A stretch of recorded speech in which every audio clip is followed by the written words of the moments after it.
one anniversary of Los Angeles. And Sun Lake would even 14,000 acres. And then we're near the ski place. Yes. Okay. Yeah, within drive. All the ski.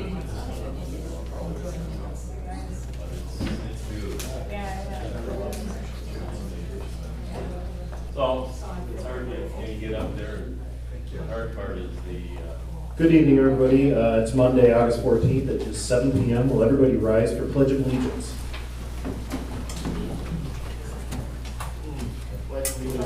To the flag of the United States of America and to the republic for which it stands, one nation, under God, indivisible, with liberty and justice for all.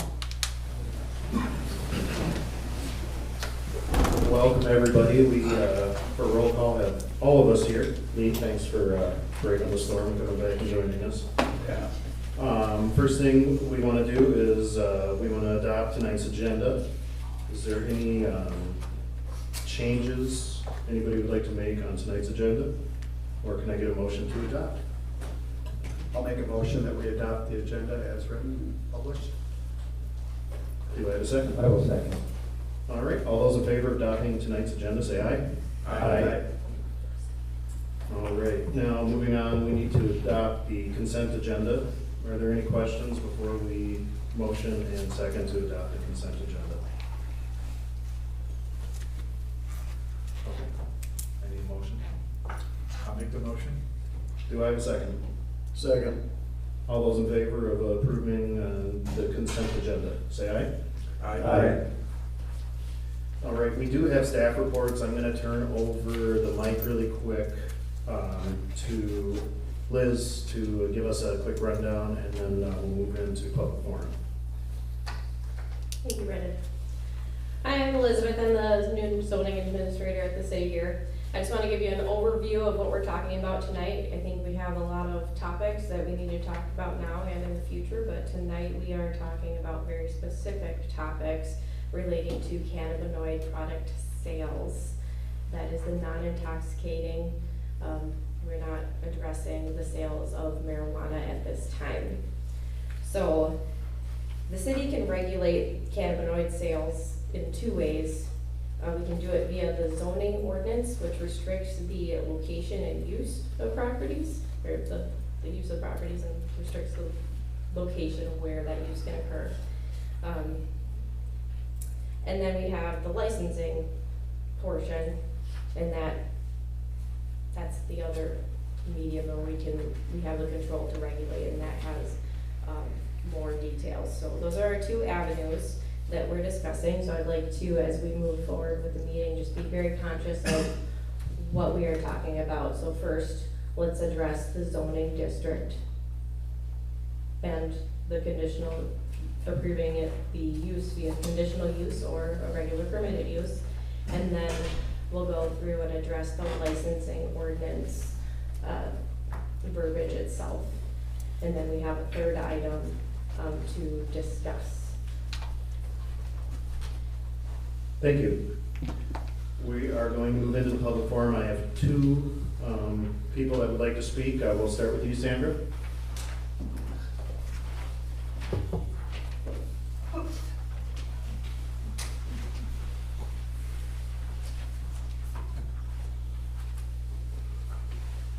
Well, first of all, I want to thank you for allowing me to report to you about the TFCC's first and hopefully annual lumberjack breakfast. I can tell you that the planning was strenuous. We had to decide how many people to buy food for. And we figured 100. And we thought that was very generous. We had 85 plus our workers. So we came almost right on the button. The food was great. We want to be sure to thank everyone who helped. And there were a lot of people. And one of the best things that happened is we sold all of our Taylor's Falls hats. I believe we took orders for more, so they're coming, which is great. Special shout out to Matthew Habamaki. He cooked all the scrambled eggs. And he just kept going. We had to finally stop him and say, it's over, it's over. And everything just went beautifully. I was surprised, to be honest with you. But the real reason I'm here is we would like to dedicate the proceeds from that lumberjack breakfast. We would like to donate the money to the community center. There are two needs that we think we can afford to fill. And that is a clock that works. We're thinking of an atomic clock so we don't have to change it. You still have to change the battery occasionally, but the other thing we found was it would be really nice to have a fan in the kitchen. Now, we know that we don't own the property, you people do, and if you're okay with that, we'll show you what we want to purchase before we purchase it, so you know what we're doing. And just on a personal note, I want to thank you and the council before you for allowing me to video the council for the last 2+ years. Never, ever thought I would be doing that. I want to tell you again that there is absolutely been no editing. And I can honestly say to you tonight, I am really happy to be done. Thank you. Thank you, Sandra. You forgot to say the thing about if they have any suggestions. If you have any suggestions for the community center, write them up. Thank you. All right, our next person to speak would be Diane. Hi there, Council. I am just gonna share quickly that we got an interest survey put together for the community garden. And we're planning to have hard copies of it here at City Hall. We may use one of those pocket envelopes out in the entryway and have some at the counter. We'll also be posting or linking it to the city and the Taylor's Falls Community Coalition websites to do it online. There'll be a spreadsheet that will gather and tally the results. We'll probably put an announcement out on social media through Facebook and probably Nextdoor, just directing people to the websites. We came up with a deadline of October 31st, and then we'll share the results online as well. So that's about it. Thank you. Decided on the spot? Did you have a site for the community gardens yet? No, we have, let's see, we do have a question on here. Oh, a couple. Where would you like to see it? And how far would you be willing to drive in order to participate? So we'll see if we get some Good. ideas. Great idea. Okay, thank you. Thank you. All right, continuing, we're gonna open up our meeting here tonight for the public hearing. Oh, yes. I thought I signed up for public forum, did I not? I think you might have just signed it, Joe. That's fine, Joe, come on, go ahead, yep, you're up. Okay.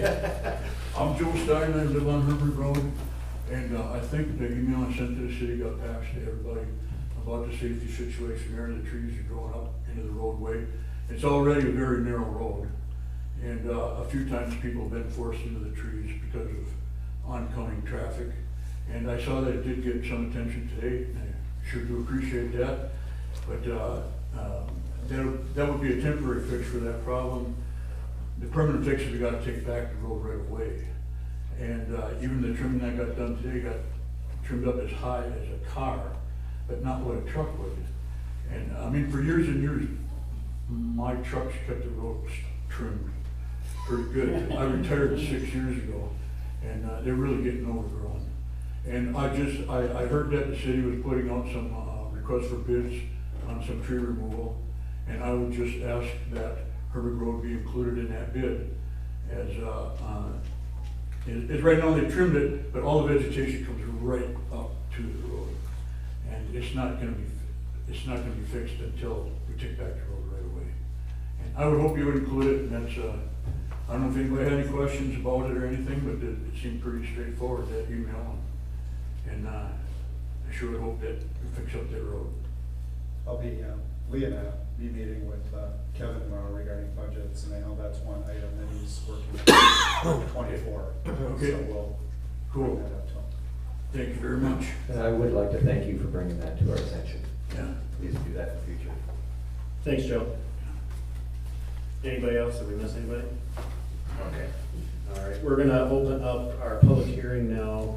We're gonna start, like Liz told us to, with number one, that would be the zoning ordinance amendment to establish which zoning district will allow the sale of non-intoxicating hemp-derived cannabinoid products as a permitted or conditional use. So if anybody would like to speak on number one, raise your hand and come on and talk into the microphone. Does anybody like to? No? You want me to give you a little background of Sure. what? Please. So right now, the staff recommendation and planning commission recommendation is to allow the cannabinoid product retail establishments in the downtown commercial zoning district only. There was talk in planning commission to allow it in the industrial and business zoning district only. So those were the kind of the two different locations that were talked about up in the air.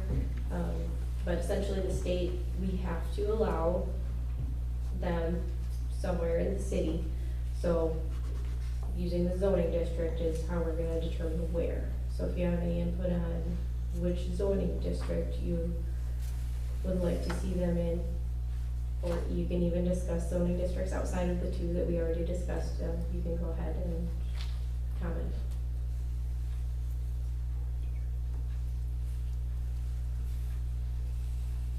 Quiet bunch.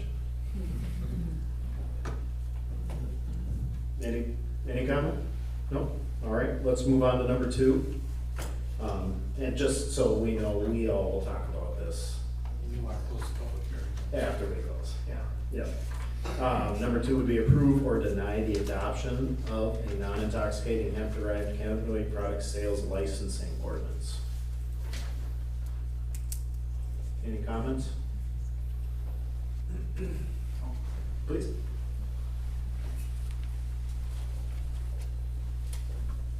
My name is Jacob Spihar. I am introduce myself. So, kind of backstory a little bit is I've got to know Kat, who's Buck's spouse behind me, and I've worked in the field now for over a decade with substance use, mental health, and it was kind of brought to the attention, kind of the discussions about the stigma behind a lot of the issues that hemp-derived cannabis can potentially create or not create, and discussions that we've had, and I just wanted to kind of come up and discuss and talk about my professional experience and how actually beneficial I've actually seen it be. I've worked in Minnesota Adult and Teen Challenge, I've been at Mayo Clinic, I've worked at Hazelden, and I've also worked at a chronic pain clinic, and I think coming into this, there was a stigma behind it's been kind of like potentially a gateway drug, no matter how you call it.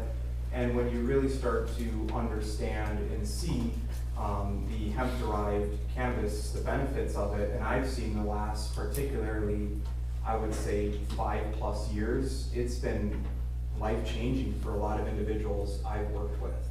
And you can have people that have severe sleep apnea for the first time starting to sleep, individuals that I've worked with that their chronic pain has been so bad that I've had to work with them on not taking their lives, that utilizing this in appropriate amounts has literally changed their lives. And being able to discuss, again, I think sometimes there's that kind of stigma behind, you know, the fear of it, kind of the stuff you hear on the news. I can tell you professionally that is not what I'm seeing on a day-to-day basis. That's not what I'm hearing, it's not what I'm talking to people about. Individuals who actually don't respond well to medications are turning to this, and they're letting me know that for the first time ever, they're not feeling so anxious, so depressed, to the point, again, is that where they unfortunately contemplate ending their lives. So I really want to kind of come in from the aspect of, I think, debunking what this can really do and how actually beneficial, and by my surprise, being an addiction counselor as well, how beneficial it has been. And so I heard about this, and being from this community, I've worked at the drive-in. You probably see my brother's name on the highway. I thought this is just a wonderful thing on how, again, what it can do for a lot of individuals within this community. And I help support a lot of individuals in this community. So I really hope whoever's listening or watching that, from my perspective, for quite some time, it's really not impacting people what they might be hearing. And so I just wanted to come and just kind of point out some of the things that I've really seen beneficial and potentially answer any questions. I don't know if that's the platform that it goes, but just wanted to say some things. Thank you. You're welcome. Thank you, Jake. Would anybody else like to speak on I'm with the licensing?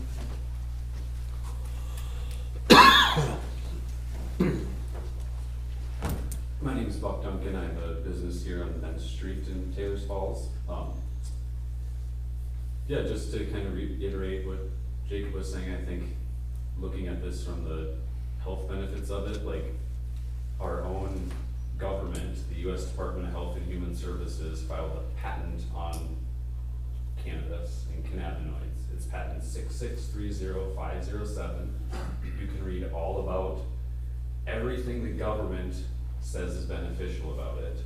They talk about how there's no known adverse side effects, even in large doses of it, helping with anti-inflammatory issues, age-related diseases, heart conditions, it's antioxidant benefits, and that patent that was filed is actually cites 12 previous patents that have all been filed starting in 1942 that they're referencing. So there's been, since that was patented, there was 13 patents up to that date talking about all the medical benefits of cannabis right at the federal level through the U.S. Department of Health and Human Services. So I guess that's all I kind of wanted to mention. Thank you, Buck. Anybody else like to speak? Okay, we'll move on to number 3 for the public hearing, and this is the considering. Can I ask one question about the zoning here? Yes. I'm looking at this map right here. Is everything in the circle outside of the zone that it's? Page 83. Right now, this zoning map shows what was recommended by planning. What is so the circles are out of bounds, is that what that reads? Yeah.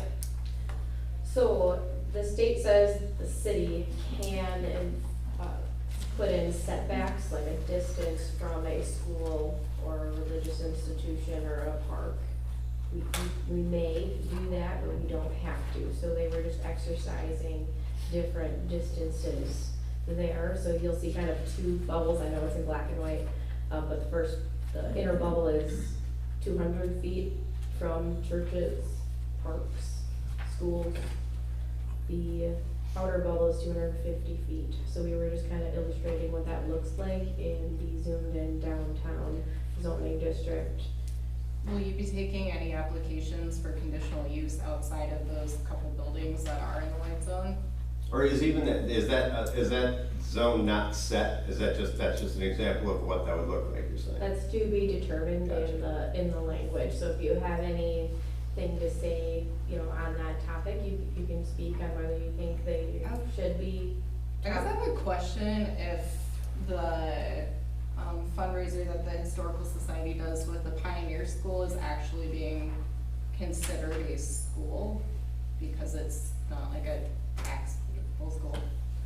Yeah, we're looking into that, Brandon, do we? I think we're trying to figure out, because we've had some people consider it, and then others are saying they don't, and so we're trying to do our best job, trying to figure out if it's considered a private school, or public, so it's a good question, we're trying to figure that out. So none of this stuff is set in stone, you're just kind of. We haven't said it yet.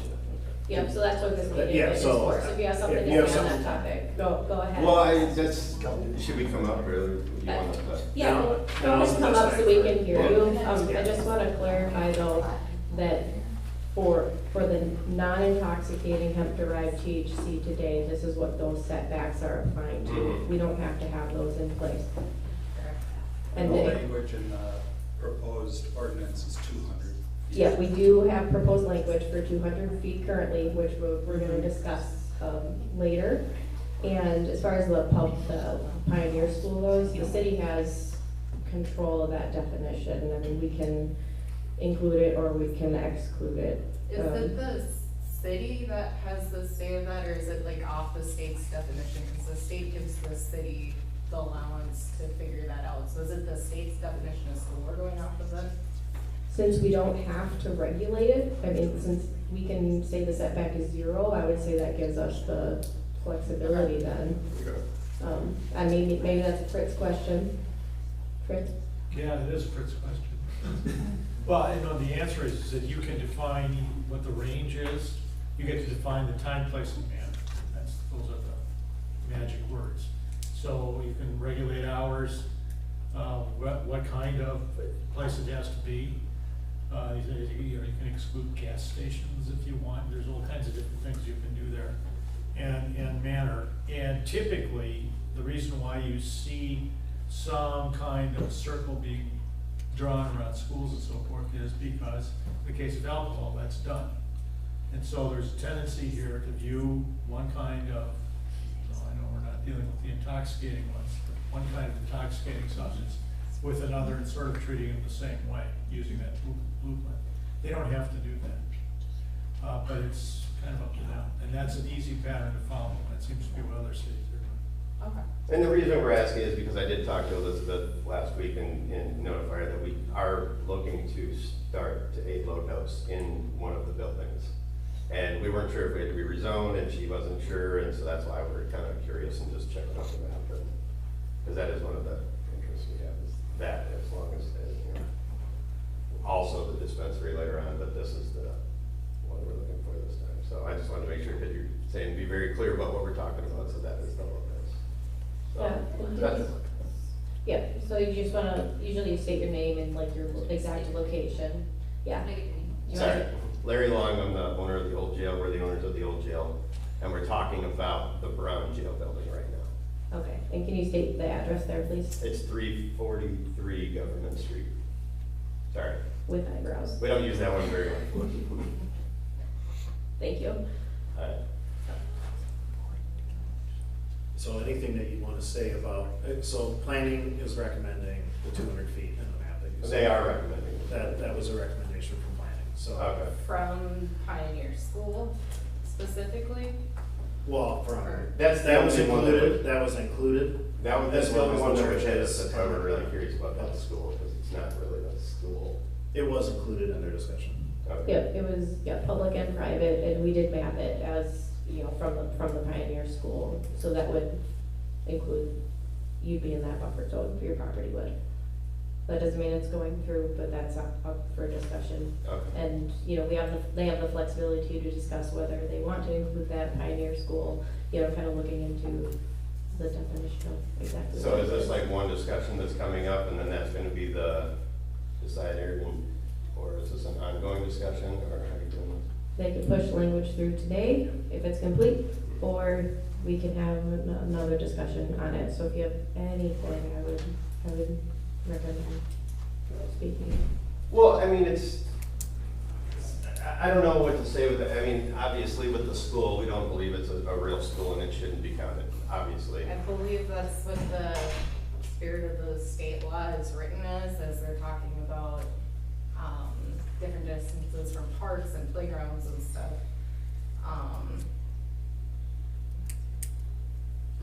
Can we bring our partner up and discuss? Yeah, it's open. That go? It's open. Where is he? No. I gotta wait for him, but It kind of, if I can, it does kind of qualify as a museum at this point, right? Or like a historic building and What the, does? the Pioneer School. The Pioneer School. Because the students are, when the students go there, they're there for what, a week or like 5 days? they do it twice a year, 3 days a week. Twice a year, how many times? 3 days. 3 days a week. Yeah. Hey, And that's something we've even considered too, where we wouldn't be open on certain days because of things like that, is something we've talked about too. Can I chime in? And that could be the beauty of a conditional use permit. Well, that's what we were wondering, if we could get a conditional, it seems like, reading the language in here, that we could get a conditional use permit. I just don't know if there's a conditional use hanging on that building you're talking about, which killed it. That's what I'm asking. If they put those buffers in place, you would not be eligible for a conditional use permit. If they do not have those buffers in place, you would be eligible for the conditional use permit where they could then limit your days of operation, hours and such. Yeah, I mean, that's where, so could it be a conditional use on top of like the days that they use it, we would just decide, those would be the days that are closed? When the school is in use, and it's not that many days a year, but when it is, wouldn't that suffice? That is possible. Yep, that's something they can do. Okay, so we just have to have a special and ask for permission, basically. Yep, if, as long as that buffer isn't in place, or if they exclude the Pioneer School. Okay, so that was the question I asked though, was if that buffer is in place, is a conditional use still possible? No, you're automatically ineligible. And how are we deciding if that school is legit, like? So that was my question, is, do they register students, do they accept funding as a school through the state or federal government, any kind of packet? School I think it's all funding? it's ran through the historical society, if I'm not mistaken. It's owned by. And it's all. The parents pay for the registration, the school pay for the schooling for those 3 days. So that's how the registration is done. So they register, okay. But, so the students are payment goes to the registered for historical classes. society. There's like a curriculum. Actually, the payment goes to the Pioneer School. I mean, yes, the Historical Society runs it, but it is a separate budget line, Pioneer School. Right, but It it's has not its a own separate budget. business entity. Fritz, So do you know the any? Historical Society pays this school for, the school to use the property, is what, how I understand it, sorry, I'm just jumping in there. Yeah, I guess I don't, that'd be a question for the Historical Society on the Yeah. details on that. I'm Yeah, I just guess- going off the experience that I have, that I do know that the registrations that come in, the parents pay for the students to go for those 3 days.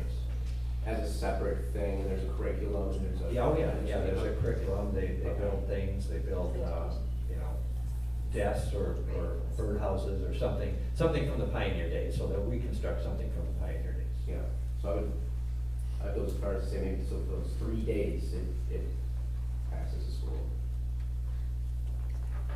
Yeah, it's like 3 days, twice a year, you said, right, Larry? Is what you? Yeah. Okay.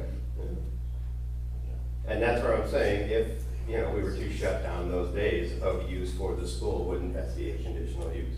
So if I can just chime in, so with as currently published, the ordinance would not allow you to even pursue a conditional use. But that's what we're gonna talk about tonight. Okay.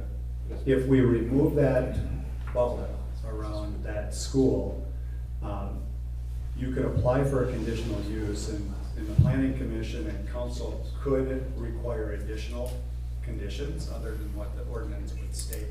And that's when your question about can we just be closed those 6 days a year when that school is in session. That's what we could determine at that point in time.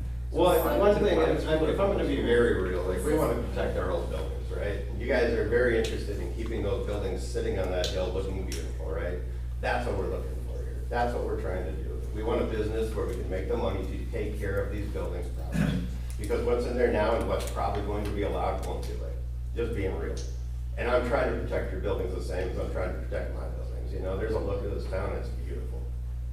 And if this thing goes to hell because we can't keep up with it or whatever, we sell it, it might sell at a loss. And guess who might buy it? The same guy that's taking like 2 spots down there right now that you don't like the look of right now. So I don't want this building to go to somebody like that. I don't want to have to shut it down, because right now we can kind of keep it floating and whatever, but for what you guys are going to allow there, if this isn't allowed, this is going to be really tough haul. And I'm telling you, you already got a guy down there with 2 buildings on the biggest corner in your city. There's a lot of confusion still, and some talk being done at the state level about just the school as a word being used and how it's being defined, because there's cannabis college, there's a cannabis education, there's curriculums and teachers and classes and all the things that would define what a school is. And Is it's this school going, it's for for-profit or cannabis. non-profit? And, right, like if is it a public school, a private school, and all of those, yeah. I know this issue is getting talked about at the state level for whatever's going to be coming out as changes for next session. Simply in that arena where it's coming down to like, okay, we need education. We need to teach people, we need to teach the employees and even owners and operators at this point in the same capacity as what a school would be defined as. Yeah. Can I ask you a question? On the picture that's got the bubbles, was the bubble leads to the old jail? Was that drawn specifically because of the Pioneer School? That's where the plan wanted to go to.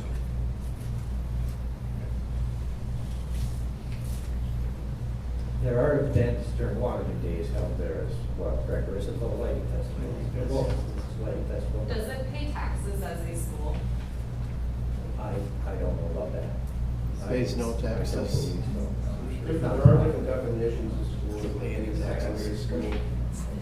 I was getting caught up with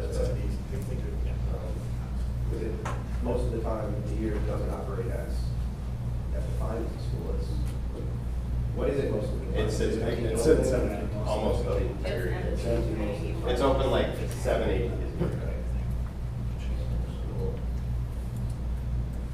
Yeah, so I guess when it comes time for the council to talk about the buffers, maybe just pay particular attention to the Pioneer School, and you can see in a small downtown area, putting a distance, a buffer distance in place can put out a lot of parcels real quick. And again, we gotta keep in mind that this is for non-intoxicating, we're not gonna talk about. Correct. So That's what we're talking about right now. Correct, so we could not have any setbacks for non-intoxicating cannabinoid sales, but then when it comes time for the intoxicating products, we could put, we don't have to match it, we can put setbacks in place for that, so. Okay, well, absolutely. Thank you. Thank you. Thanks. Would anybody else like to speak?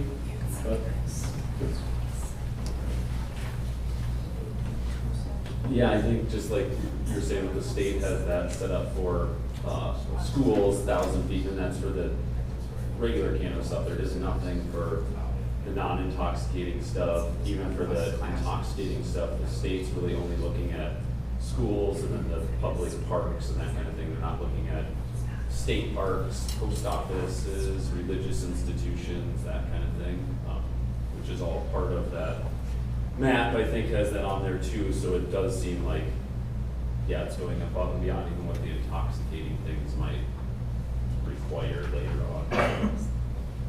Yeah. Thank you. Are there anybody that would like to, we can move on to number 3? This one, I mean, planning. Oh, Brian, go I'd ahead. like to speak in favor of number 2. My son and I were involved in a horrendous car accident in 2009. We're still showing the effects of that. And CBD oil is not intoxicating, but it lessens the pain from maybe a 7 to a 3. I'm in favor of that ordinance. Thank you. Thank you, Brian. Rich, you look like you're ready to say something. I'm standing by for action. We do ask that anybody who wants to speak come to the microphone, because we gotta take minutes on here, and it's really hard to hear sometimes. Okay, let's move on to number 3. This is the city considering restrictions on recreational cannabis smoking locations pertaining to the Minnesota state statute that became effective August 1st, 2023. Planning did just start talking about this today. We did not talk about this before today, so for those that weren't here, planning did say that they would like to continue discussions on their September meeting, but we can still discuss it, I guess. And this as it pertains to intoxicating cannabis. That's correct, that's correct. Yeah, not the sales, but the August 1st law that allows you to smoke it. And where to smoke it, which is kind of what we need to dig into, is what does the law really say? And after we really understand that, what restrictions do we want to put in place on that as a city? Rich? I'll step up and say, or ask them. Thank you. This is came to mind. My name is Rich Smith, and I live in Taylor's Falls, I'm over Locust. I know, I'm asking this, I know if you go by Romaines, they have outside dining, so people can take their food, go out and have a beer while they're eating. You can't smoke cigarettes, I don't think. I think that's the same, you can't smoke out there, I'm pretty sure. You can, it's private. It's outside, but I don't think they can, it's outside dining, but it's dining, I think according to the laws of the state of Minnesota, you can't smoke out there. Is that right? Yeah, they Okay, no. so now, if you drive by the Gold, they have food inside, and you can drink in there, but you can't smoke in there, but if you go out on the sidewalk, you can have cigarettes, I think that's legal, correct? Yep. Okay, so if someone's in, and if I'm wondering if someone is in the Gold, and they want to go out and smoke marijuana, can they legally now go out in the sidewalk and smoke pot? I mean, they can drink a beer and say, well, I'm going to smoke some pot. I don't think they can do that according to the rules we have, but they could go outside on the sidewalk. And I leave separate. The way I interpret it, until we take action, that would be allowable, because it wouldn't run afoul of the Minnesota Clean Indoor Air Act. Which is kind of the trump card, right? So wherever the Minnesota Clean Indoor Air Act prevails, you can't smoke marijuana there. But there are a few other places, but it's public buildings, I forget exactly what they are, but to answer your question, yes, you could. You could smoke it on a sidewalk, in a park. Fritz, am I speaking correctly? Sans any action on the council part. Well, I think, if I may, Mr. Mayor, this is a fine example without trying to be too ironic about how quickly you can get in the weeds.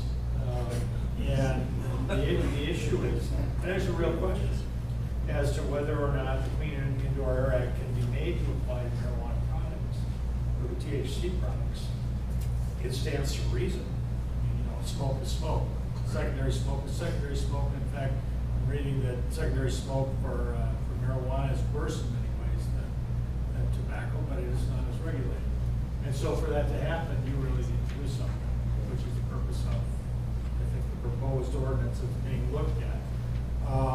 If they're not ready to, if it's not ready for prime time yet, I'd suggest, Mr. Mayor, what you do is, obviously there's a public hearing, but you're running 3 hearings simultaneously, which is quite attractive.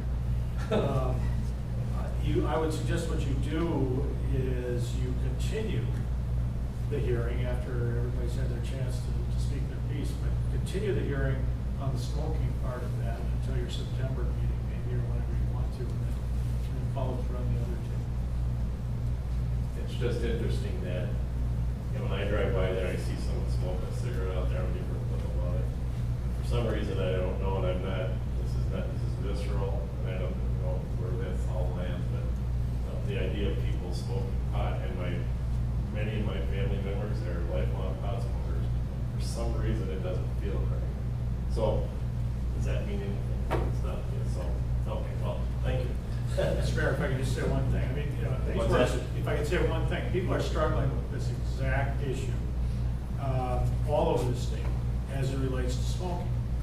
And it might stand to reason, you know, that smoke is smoke, that secondary smoke is secondary smoke, but because pot has never been defined as something that causes smoke, there's a real question, because most of what you see, Clean Indoor Air Act really applies to tobacco products, very specifically to tobacco products. And by implication, I think everybody would tell anybody that's smoking in the airport, let's say, that you can't do that, and I would suspect that they would enforce it.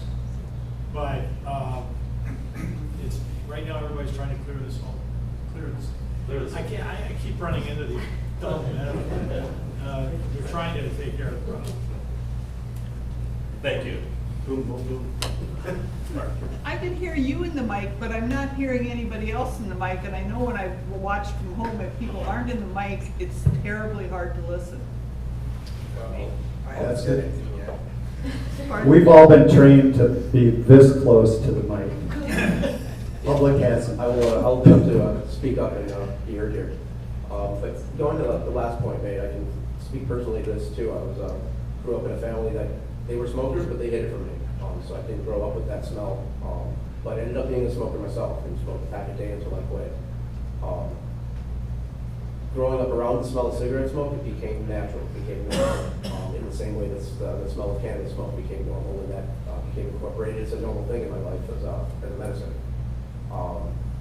When I quit cigarettes, that smell became, the word I use is offensive.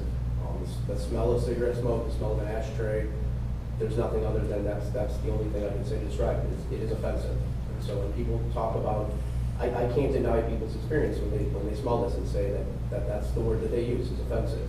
The same way that I understand that with tobacco smoke. And I'm not saying that people should incorporate this in their lives to the point where it becomes normal, but to understand that that is a natural reaction to a different thing. And I think we should all be, and I really try to remain respectful to everybody with its use, and especially now after August 1st with public consumption. I think it's in everyone's best interest on both sides, participants and those that are against it, to respect one another. With homegrown rights, with neighbors and landlord issues and things like that, it's I think we coming together as a community and working this out is the best way forward, as opposed to sticking on one side of a two-edged thing. I think coming down and seeing the middle ground and how the benefits can really help everybody, and not just pushing it aside and down the line to when eventually maybe someone will figure it out. Maybe the city will get on board, or maybe years down the line we'll just be surrounded by it and it will become natural and realize we kind of missed the boat. But I think working this out in a way that benefits everybody is really in the best interest of everybody. And then as far as the smoking goes, yeah, it's they don't allow the smoking. They just they prescribe it, or they say define areas where it's not allowed. So there's just a laundry list of areas where it's not, like schools and transportation areas and stuff like that. And that is the list of, by default, the city would go with that unless they define additional areas where they wouldn't like it to be consumed. And I'm not sure if that applies in totality to cannabis as a whole, or just recreational cannabis and not medical. I myself, for a long time, a medical user through the state program. So it's kind of weird for me being in the middle there, where I don't know what laws apply to me either. So, thank you. My name is Matthew Kaiser. One more thing too is that I'm not sure if if this is gonna take up so much time and be a huge burden, it seems like it might, I'll propose maybe an advisory committee or a separate, board or something to figure this out, with those parties that are interested. Thank you. Thank you.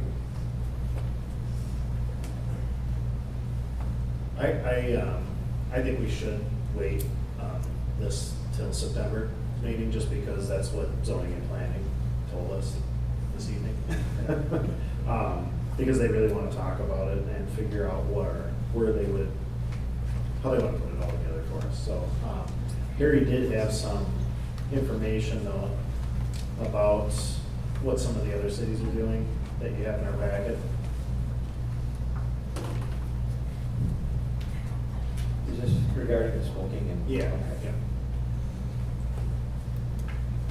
Yes, thank you, Mayor, council members. So I don't have a ton about exactly what people in other cities, what other city councils are doing in terms of not allowing smoking on public property, public rights of way, all that sort of stuff. What I can tell you is just by reading the bill, and I was just trying to write down some notes on it.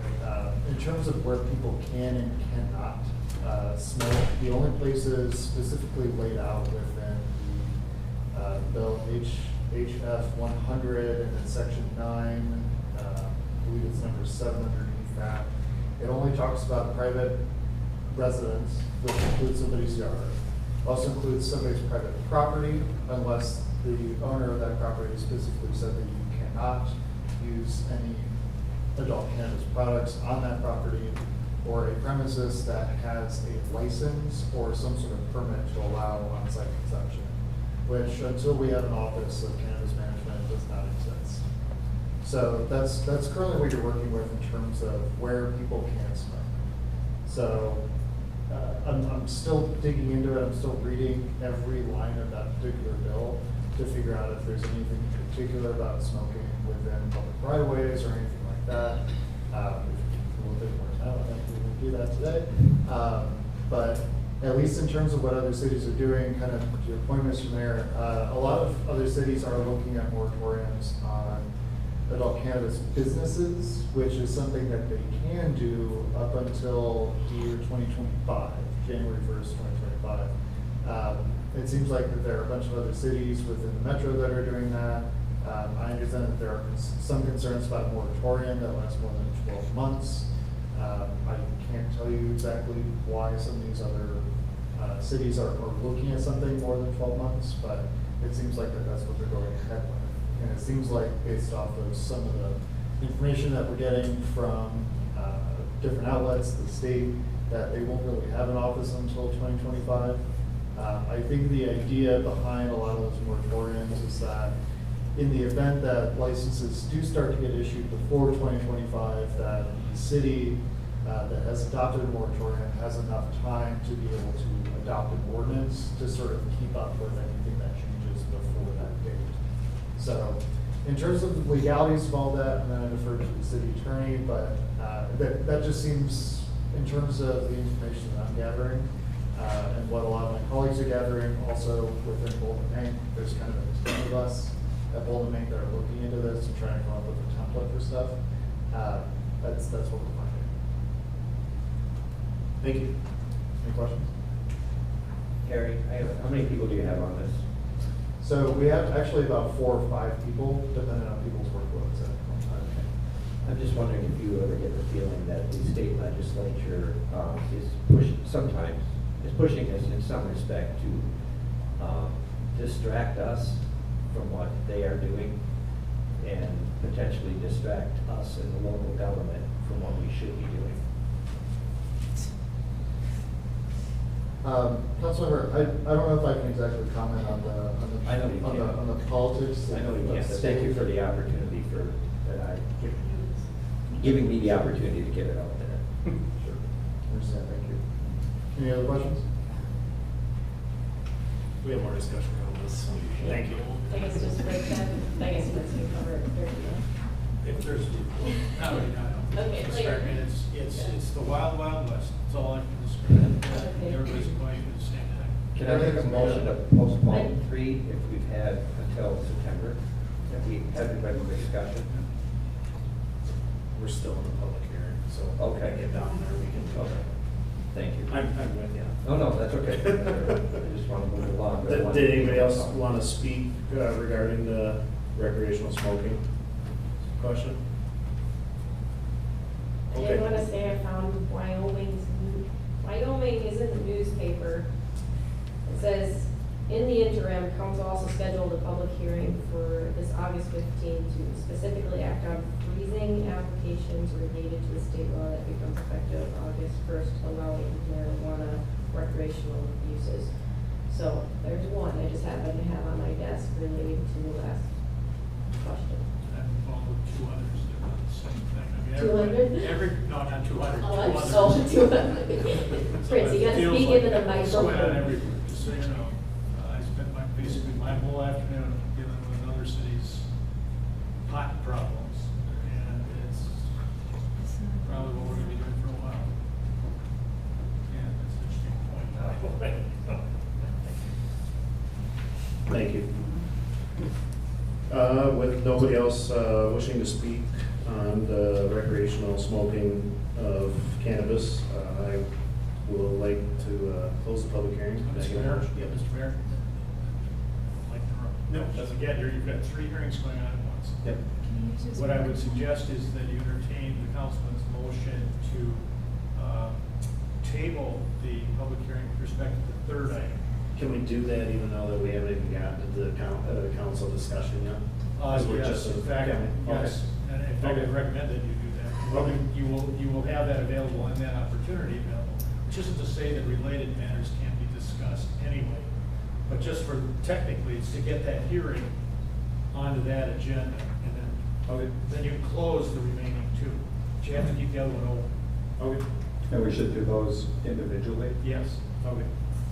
So, Troy, do you want to? Yeah, that, just a clarification, would it be a postponement or a table? No, you're tabling it. To And actually, Public hearing. actually, you're continuing, Okay. is the right word. At another time. To another time, in this case, time certain, I assume that'll be the Okay. September hearing, or September. Then I will make that motion to continue the discussion in the public hearing on number 3, the cannabis smoking locations, to a definite time, being September, the next meeting. Do I have a And second? Second. All right, Larry seconded. All those in favor? Aye. All right, then we need a motion to close zoning ordinance amendment to establish which zoning district will allow the sale of non-intoxicating hemp-derived cannabinoid products as permitted or conditional use. I'll make a motion that we close the public hearing regarding number 1, zoning ordinance amendment to establish which zoning districts will allow the sale of intoxicating hemp. Do I have a second? Second. Larry seconded. All those in favor of closing number 1, say aye. Aye.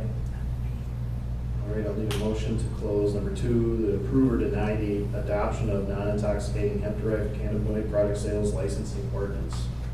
I'll make that motion. Do I have a second? Second. All those in favor? Aye.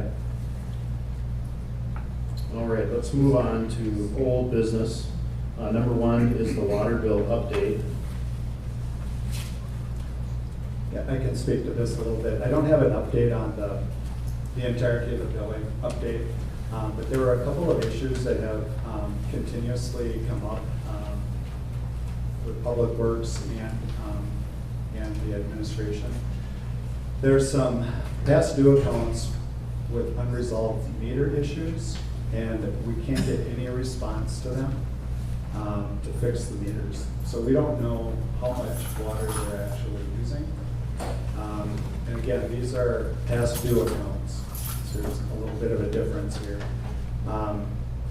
So we don't have a lever to pull to get compliance with that. The only lever that we have at our disposal would be shutting water off. Again, we don't know if they're not using any water or if they're using 1 million gallons. The meters don't work, we can't get readings, we can't get access to the meter to replace, repair or replace it. So I don't know, Lee, if you have any other comments on that? Well, that was what we used to do back when I worked here.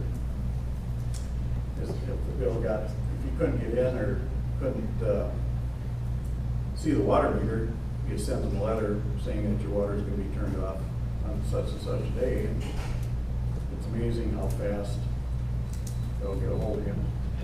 Yeah, and this is different than, you know, unpaid bills. Right. This is, we don't know what's going on. Right. I mean, you know, at least they could do is answer back, you know, whatever, but yeah, it's amazing how fast. So I'll speak to the other one too, because they're somewhat similar, but we also have some unresolved meter issues for current accounts. You know, they're paying their bills, but their meters are having issues as well, and they need to be either repaired or replaced. So we also need to determine what our lever is to be able to get into those properties, because we're running into the same kind of issue. No response, we're not being allowed into the building, whatever the case may be. So what I'd ask that the council consider is that Public Works be given the authority to turn water off to those properties after certain due diligence has been made, like documented attempts to contact and a final notice, so to speak, that be mailed to the address on record for the property tax. And at this point, no letters have been sent, no notices. I'm not aware of. Yeah, we've been to the properties and done the door hanger. Okay. I don't know if phone calls have been made, but I think we need to do a little better than just a door hanger. I would say a certified letter to the owner of the business, and wait 2 weeks, no response, and we can turn the water off. Okay, I have a question about that. If you turn the water off, that makes the residents uninhabitable. Correct. And then the families have to leave, people have to leave the house, or what do we do then? It's a sticky question. It is. We're not in business of putting people out on the street. I'm gonna try to be generous and assume that once people receive a certified letter saying that their water is gonna be shut off on October 1st, unless they respond and allow us in, we'll get a better response than a door hanger. Let's hope so. But naive. But do we have the authority to ask the law enforcement to pay a visit? Or is that a little heavy-handed? I don't know the answer to that. Fritz? I suppose in theory it would, but yes, that is a bit heavy-handed. The usual practice is actually your county health authority would be the one that would most likely then take the premises. But where you get, you know, there's always it depends when you ask the question of the lawyer, right? So I've been seeing situations where people have been in bankruptcy unbeknownst to the local unit of government. And if you're in bankruptcy, that's one of those things that stays in the pants. You cannot cut off any kind of utility, water or anything else. So there can be circumstances, but I agree, usually when somebody, the day after the water gets turned off, the problem gets resolved.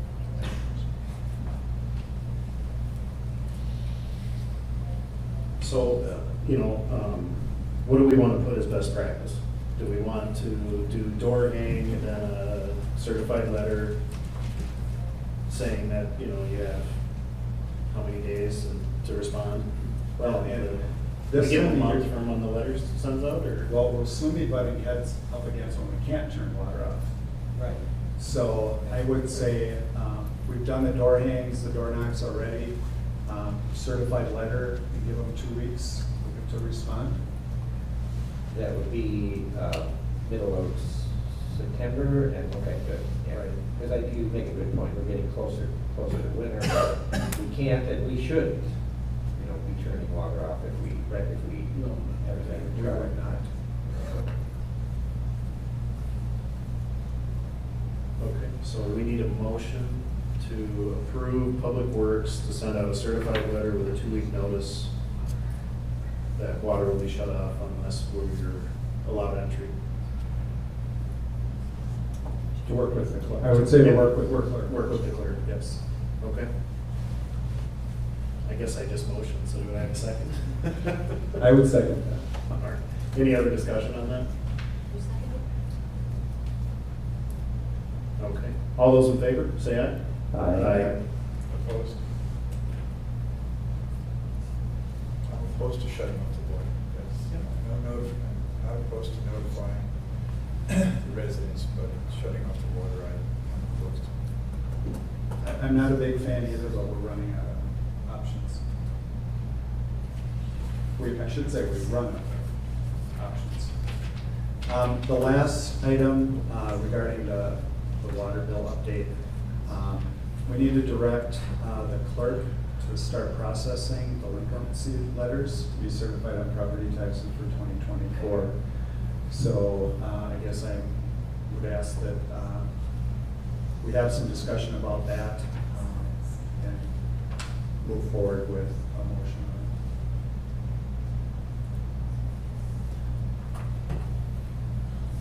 Go ahead, motion, and then we'll do a second, and then we can. I'll make a motion that we direct the city clerk to start the process of sending out delinquency letters to then be certified to their property taxes. Do I have a second? I'll second that one. All right, any discussion on allowing the clerk to start the delinquent letter process to certify through property tax? I know we've talked about this in the past, so. Are we gonna, there's some that are on payment plans already, whatever, are we gonna do that to them too? No, I think if they're actively working on it, they should be good. Yep. Yeah, right. And there are some of those. Right. Okay. And we've also had others who said, go ahead, certify them to my taxes, I'm not paying. Yeah, so. And they still have till the end of the year. Correct. To pay after they get their notice, so. Right. All right, any other questions? All right, well, let's vote on allowing our clerk to start the process of sending out the delinquent letter to be certified to the county for property taxes. All in favor, say aye. Aye. All right, moving on, under old business, it's the consideration to declare the commercial lot property downtown, 680 Chisago Street, a public space. Troy, you have that on here, I believe. Yeah. Thank you. Yeah. I will make the motion, just a couple of comments. We've had this on now, I think this will be the 3rd or 4th month that we've had some concerns about time to look over the documents, the loan agreements, the loan history, some concerns about having a full council here on making this decision. My comments have been that it's been 12 years, basically, hasn't been sold yet. And before I go any farther, I do want to thank Nancy Hoffman for sending this email out to us and getting back to us. She does say, our attention has, let's see, I do not see anything, she contacted the attorney, didn't hear back, and said I do not see anything that says we would call the loan if there were a land use change. So that's kind of what we'd be doing, we'd be pulling it off the market and making it permanent public property. They, from what she said here, they will not call the loan. We currently owe $125,000. That's been going on for about 12 years. So the city, let's see, what else did she say here? After a brief discussion at our July meeting, I do not believe the HRA-EDA would be willing to refinance the loan if the site becomes a city park. So what she's saying there is if we do pull it off the market and make it a permanent public property, she won't allow us to refinance it again. Okay. I do not believe, okay, the HR 88 provided the investment for job creation and creates tax base, and we cannot finance city parks. In 2026, the city would then owe the balance of $125,000, which we would either way, unless we decided to refinance it, and, you know, we continue to make low payments on it. It's been 12 years already. So that's basically my argument. I want to thank everybody's patience in looking this over and make the motion that we take the commercial lot off the market and declare it a permanent public space. And ask for a second, and then we can go into further discussion if anybody would like to. Do I have a second?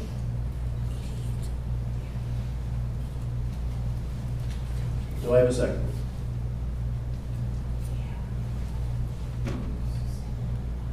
Okay, without a second, we can now move forward with the considering the taking commercial property back to the city.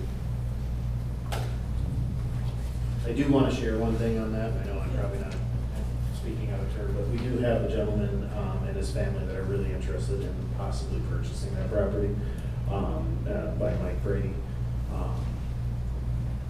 They want to do a lot with our commercial property outside of town and now downtown. So I know I spoke to him earlier, and we were going to have him do his presentation in September. So maybe we can put it all together and learn more. All right, number 3 under old business, generator update.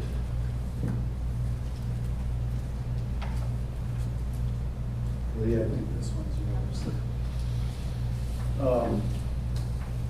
I know the guys had Federated Co-op out for the generator at the well, and they Federated upgraded the regulator and the size of the line going to the generator so we get enough propane to run right. And right at the moment, the other generator for the lift station out of the pond, had a call in to the gentleman that I've been working with for the part for that. Didn't get back to me today, of course.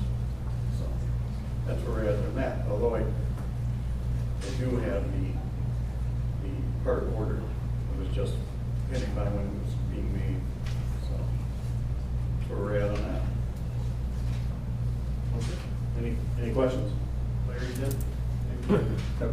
Sure. Any questions? No. Okay. Thanks, Lee. Yep. Next one is, we could probably take this one off, but finance committee discussion. We had a wonderful meeting with our new finance committee. Tim and I, Molly Irish joined us. The full committee's having a tough time meeting just due to employment obligations and the boat rental, and they're busy down there. So, but things were really good. We have invited them to come with, as anybody can on Thursdays, budget meetings. And they're gonna work with us through budgeting. They're gonna bring ideas. And we're also gonna continue, discussion was to continue quarterly meetings throughout the year for them to look at where we're at budget-wise, and then also they're gonna help us kind of look over our fee schedule and whatnot. So that, it was a good first step. Yeah, it was good. Any questions from any of the council? Okay. Number 5, budget continued. Every Thursday from 8 to 9, we will be doing our budget meetings. We had a good meeting the last Thursday where we kind of divide and conquer. So we split up what each council member is going to be bringing per date that they can get the information. So we'll be able to move right along. That was really what the first meeting was. So anybody want to add anything?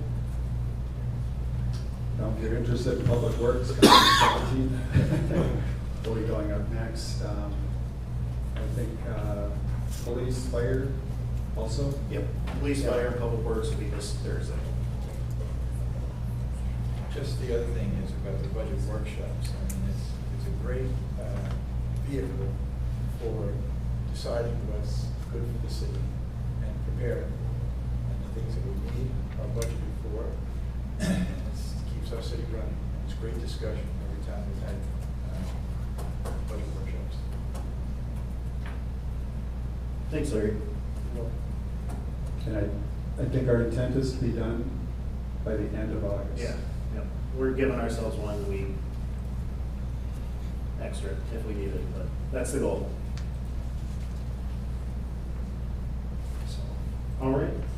Tim or Lee, do you guys have anything, or Troy and Lee, do you have anything else you want to add? No, it was a good No? discussion, good start. Okay. Well, let's move on to new business. Number 1 would be the Wanigan Days Review. Lynn, would you like to join us, sir? Just gotta remember the duck for the camera. New asset.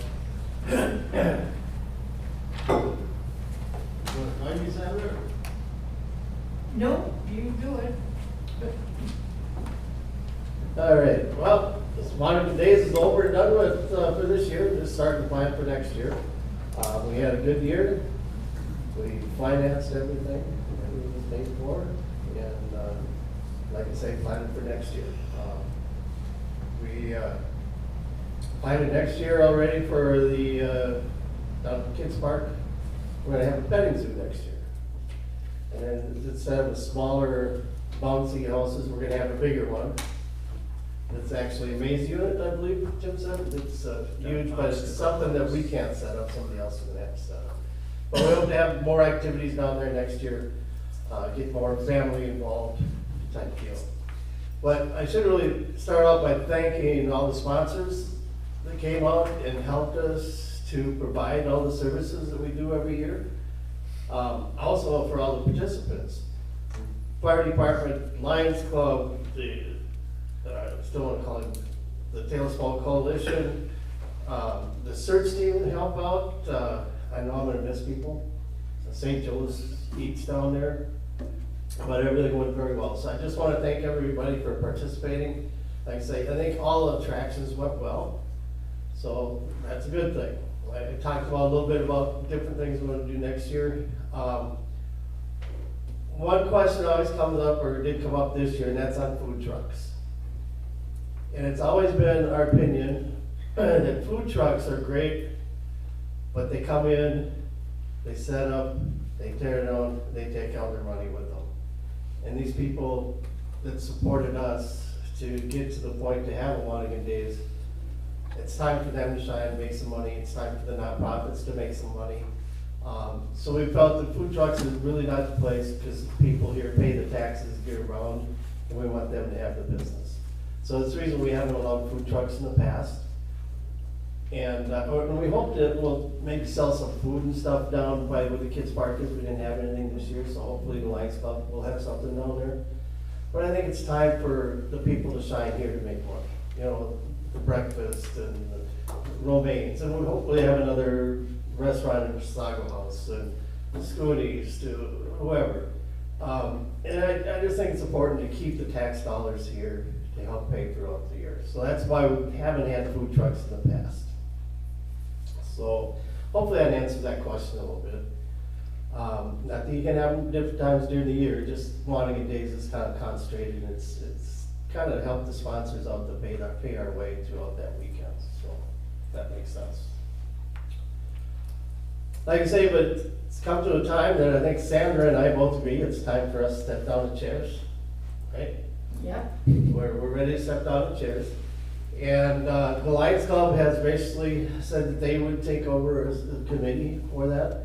And Tim Lauer would be the chair, who is president of the Lions Club. So we'll assist him in any way that we can to develop again for next year. We won't just leave him high and dry. But I think it's good for the community to be a little more, I think a few more people involved in the planning process. So I think it's good. And we'll involve other organizations along the way too, so it's just not us. So is there any questions of me? I'm just kind of rambling here, so. Well done, thank you. Well, another successful year. Sandra, do you have anything? Well, yeah, we are meeting on Wednesday with the St. Croix Falls Wanigan people, And hopefully, we can get a little bit better communication and cooperation. They've had their problems too. So we're just hoping that it can be more of a community celebration and it's all together. And hopefully, we can get the Chisago Lakes High School band. Yes, and that's gonna be part of the discussion with St. Croix, and part of their gripe is that there's no lineup over there under the first 10 units, and after that, it's a free-for-all. And he said it's tough to have 60 kids and try to organize them, keep them in an area when they don't have an area to be established in. So that'll be kind of our conversation with St. Croix on that side here come Wednesday. So we hope to iron those things out, so I don't see any problem, but we'll work with them. So, nothing else? You guys have a fun night. Thank you. Thanks. Sandra. Sandra, thanks. Yeah, thank you. All right, moving on to number 2 is the Knights of Columbus and their lawful gambling application in the packet. I need a motion and a second on approving their application. Before we start on that, I want to offer my recusal if necessary or needed. My name is all over that application because I'm the CEO for the Knights of Columbus Council, so let's throw it out there. Thank you, Troy. I make a motion that we approve the Knights of Columbus application for a gambling permit. Do I have a second? Yeah, second. All right, any discussion? This is for their gun raffle, correct? I think this one is for the calendar beginning January of next year. I think the gun raffle's been done already. All done? Okay. Let's see what page is it on here. I'll take a look real quick for you.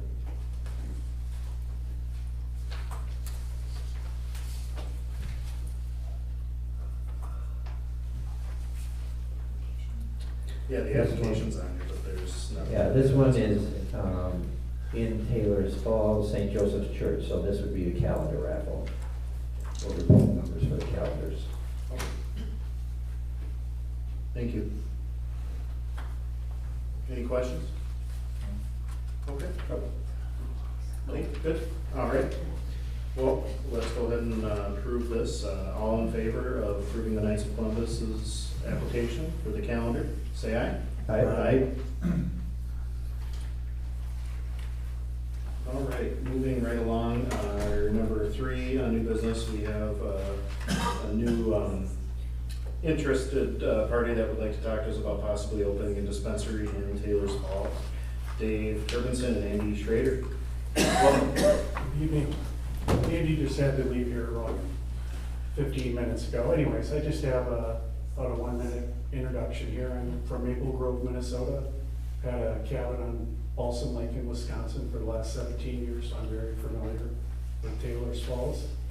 Our company, Organic Alternatives, is here tonight to learn about the opportunity to open a cannabis dispensary in Taylor's Falls. We are looking at a property for sale on Bench Street. We believe it is zoned retail. I have over 20 years of retail experience. I've started and sold 2 different businesses. We would have a detailed business plan in place if we were to open a dispensary. It would be our goal to blend into the landscape of Main Street and keep with the charm of Taylor's Falls. There wouldn't be big marijuana leaves in the windows or on the front of the store. Another goal of ours would to stay compliant with all state and local laws for dispensing cannabis. Every last customer would be required to have valid ID and be over 21 years old. We would like to be active in the community in a professional manner. We are here tonight to find out what Taylor's Falls has planned for the application process, to learn if any ordinances that might be passed regarding cannabis dispensaries. That's it, thank you. Thank you, Dave. We're not close yet to. I know. Okay. I was surprised I was put on the agenda, but thank you anyway. No, I appreciate you waiting, because I know you did reach out, and we've had packed agendas, so, does anybody have any questions? I'd be curious, which business are you Interested, in which property are you? 418 Penn Street. Okay. You own their home? Oh, sure, okay. You're at Gallery. Yep, okay.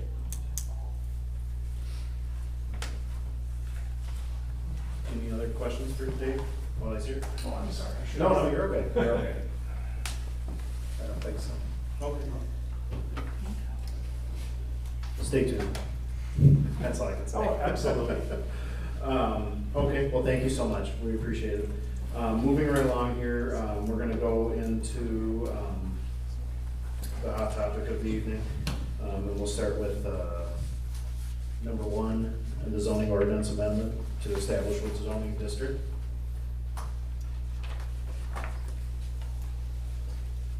And, I think, Harry, did you want to give us kind of a quick synopsis rundown?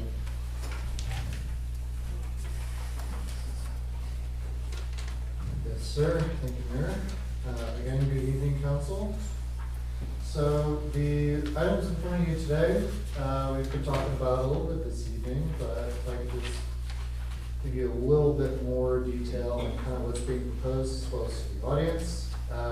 So the recommended actions or motions tonight is motion to recommend in favor of the proposed code amendments replacing cannabinoid retail definitions in section 1000.002 and by placing cannabinoid product retail establishments as a conditional use in section 2000.006, which is the downtown commercial district, as well as a motion to recommend in favor of adopting the retail cannabinoid product license code for chapter 3 as in the section 311.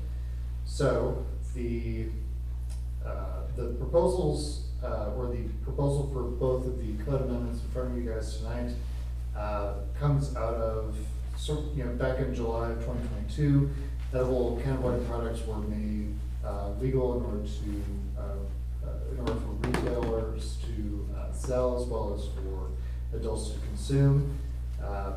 It's very recently in 2023, and then specifically August of 2023 is when cannabis for adult use was made legal. Just want to make it clear again to everyone here that we're just talking about the hemp-derived cannabinoid products, the non-intoxicating stuff. We're not talking about cannabis.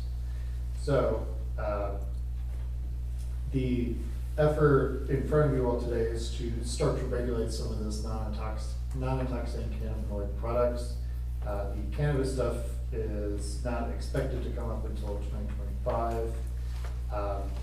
Specifically with the changes to chapter 10, there are some definitions that we're adding in. A lot of it has been taken from state statute and sort of supplemented by a few other codes that I've looked at, as well as my team at Vulcan Inc.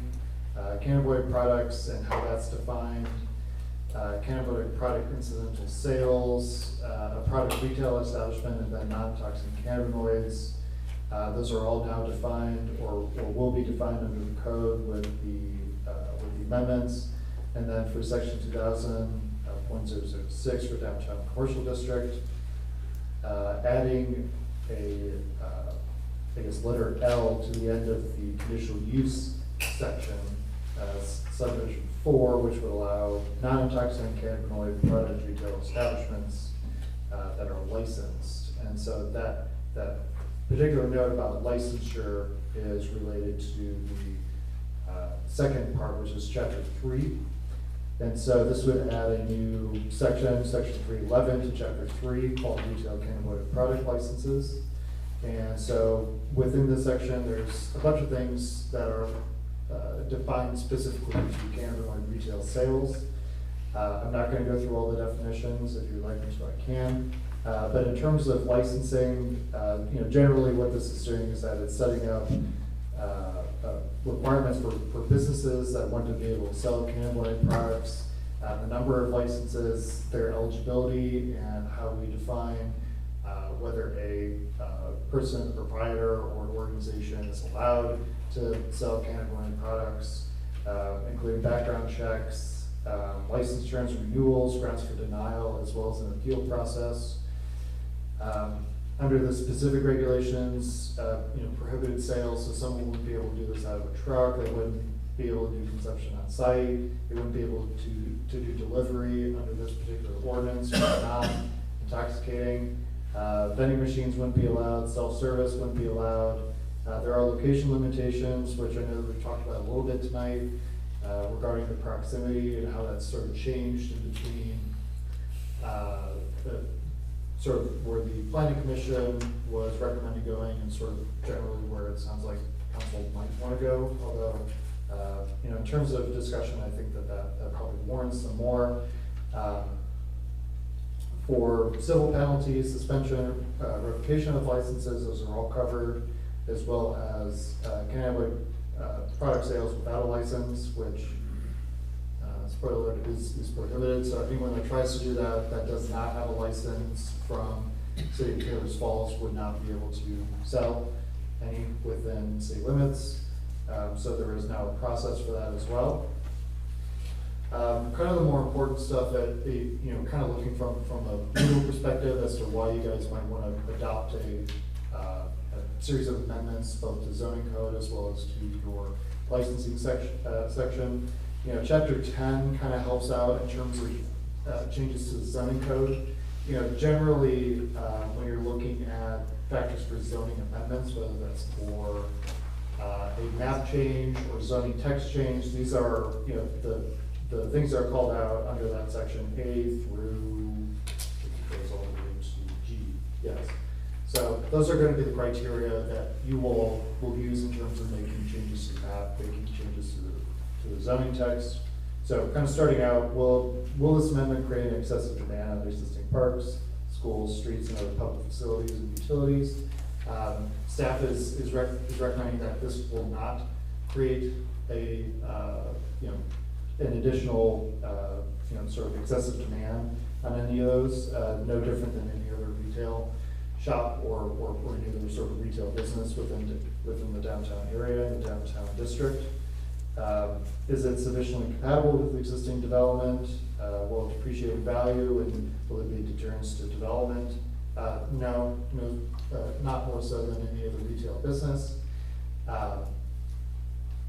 If the amendment, in the opinion of the city, is reasonably related to the overall needs of the city, well, due to the changes back in 2022, I think that in terms of creating a healthy, safe environment in order to be able to purchase said items, I think that is important for the city in order to be able to regulate that, and goes a long way in terms of the city's general charge for health, safety, and welfare of the community.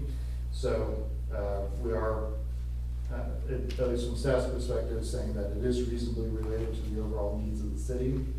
If it's consistent with the intent and purposes of the zoning ordinance, the downtown core, the downtown district allows a lot of different retail businesses, and it does make sense to have more retail businesses within the downtown area, and so it is consistent with the intent and purposes of the zoning ordinance. Will it cause traffic hazard or congestion? Not any different than any other retailer. Would it be consistent with the goals and objectives of other elements of the comp plan? I did go through the comp plan, and really the comp plan does encourage any commercial development to be limited to the downtown area, as well as any changes to Bench Street, be it in terms of different uses or the mix of uses in order to try to encourage a pedestrian-oriented street, and that the comp plan would seek different ways in order to help local businesses sort of thrive. And typically a lot of these non-toxic cannabinoid retailers would be local people trying to start out. I have not seen any other sort of larger organizations or corporations trying to do that. And it's pretty hard to do that across state lines right now under current laws. So, generally the proposed amendment will be consistent with the comp plan. Will it have a significant adverse impact on the natural environment? No, not more so than any other retail use, retail or other within the downtown core district. The licensing process, there's in terms of criteria for whether or not to adopt an amendment to that, it's a little bit more loose for you guys. Generally, providing local guidance and providing a licensing method in order to regulate something that is state regulated and does have its own concerns on it. That is something that locally cities can do and should be encouraged to do. So the licensing process, at least from staff's perspective, makes quite a bit of sense. I will say in terms of the August 10th meeting, the Planning Commission did make some recommendations coming out of that meeting. They wanted to expand setbacks from schools and religious institutions to 300 feet instead of 200 feet, and then for religious institutions, public libraries, public and non-public schools, city and state parks. There was quite a bit of debate over that, and they were leaning towards the idea of making it more restrictive than not. There are a few other small changes. None of it is any large particular note, but the changes to the setbacks were kind of one of the bigger ones. Additionally, there was some discussion earlier about wanting to, instead of just the downtown core district, actually shifting it out to the industrial park. Ultimately, that was not what was recommended. At that August 10th meeting, there was some recommendation, at least from the Planning Commission at that time, to look a little bit further into whether or not to just limit it to downtown core, or to allow it also within the industrial park, as well as some other things to consider, such as who would be collecting a fee for any violations, who would be doing that, collection, who would be following up on that, and sort of putting the man hours into that sort of idea. Most recently, today during the Planning Commission meeting, they did end up forwarding staff's recommendation. I can't remember if they did go with 200 or if they went with 250. Staff's recommendation was 200, so maybe just went with staff. Yeah, we've talked a lot of different numbers. I'm sorry, I'm getting them mixed up. But yeah, so staff's recommendation was 200 feet. Other than that, I don't think that there were any other substantial changes. They actually did recommend the downtown core district, or the downtown commercial district. Correct. Yeah, with that, if there are any questions on that, one of the Planning Commission members mentioned the post office as something that should be mentioned in the ordinances. And I don't understand why, but being a government building, maybe? Perhaps, yeah. That was maybe kind of what I was thinking also is that the Planning Commission member that did bring that up was trying to see if maybe there were other public buildings that might warrant some sort of setback. Yeah. At least, yeah, my recommendation, I don't know if the post office needs a setback from it. I could see something like a library where minors can frequent. I don't know a whole lot of minors that will go to the post office, but I could be wrong. Well, they go pick up the family mail. Yeah, they also may send letters to Santa Claus, so. Okay, well, I don't know if the post office fits inside any of those bubbles. I think it's probably beyond the setbacks. Yeah, I would have to take a look at that map and do a little bit of tweaking to figure that out.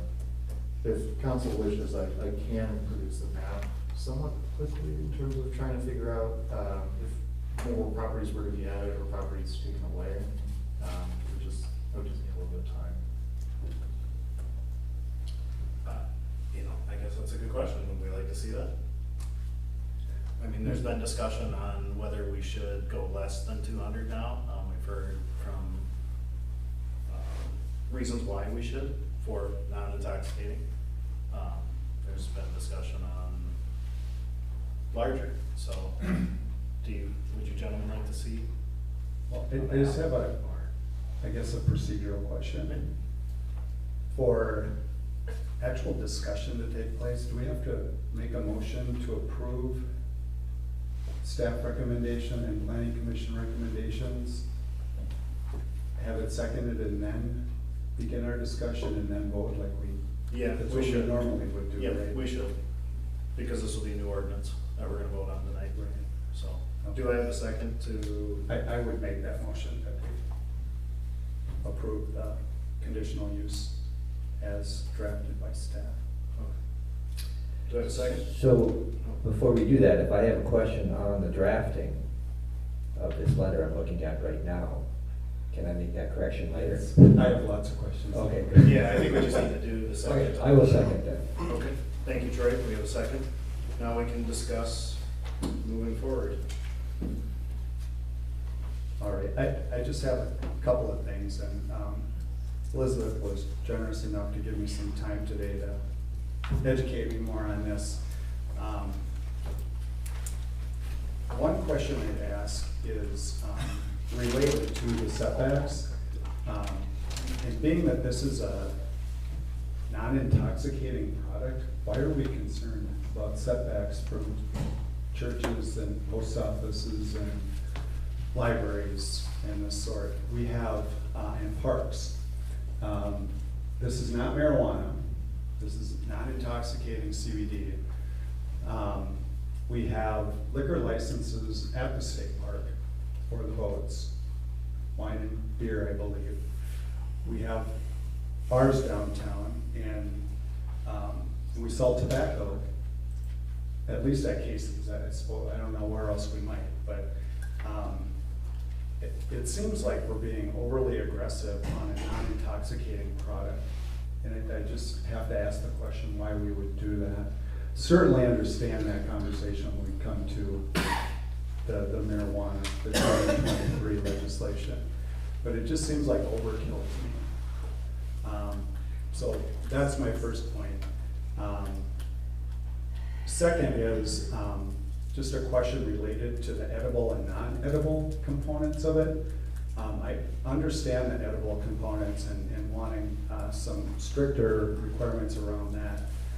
But would Barb's Hair Care, who might want to sell a salve or, I don't know, a shampoo? Buck, you'll have to help me with this.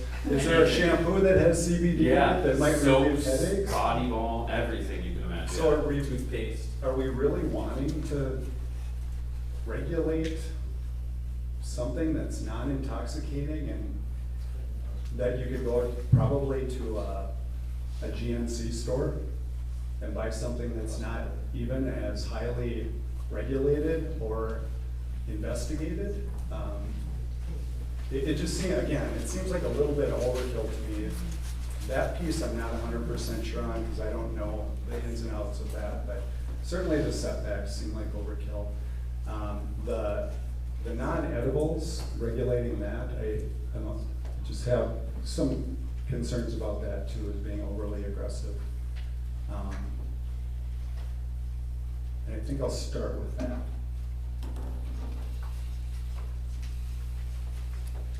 I can tell you, I was there, obviously, and Elizabeth and I have sat down and looked at this for weeks on end now. But I think the setbacks were based on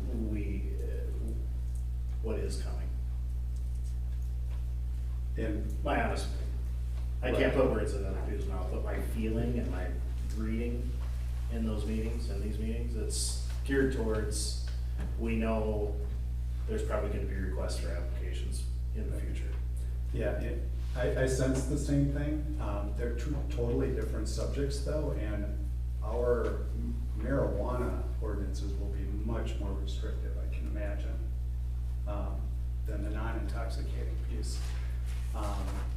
So I don't want to use that as an excuse to be overly regulatory related in this type of an application, because we'll spend tons of time on the other piece.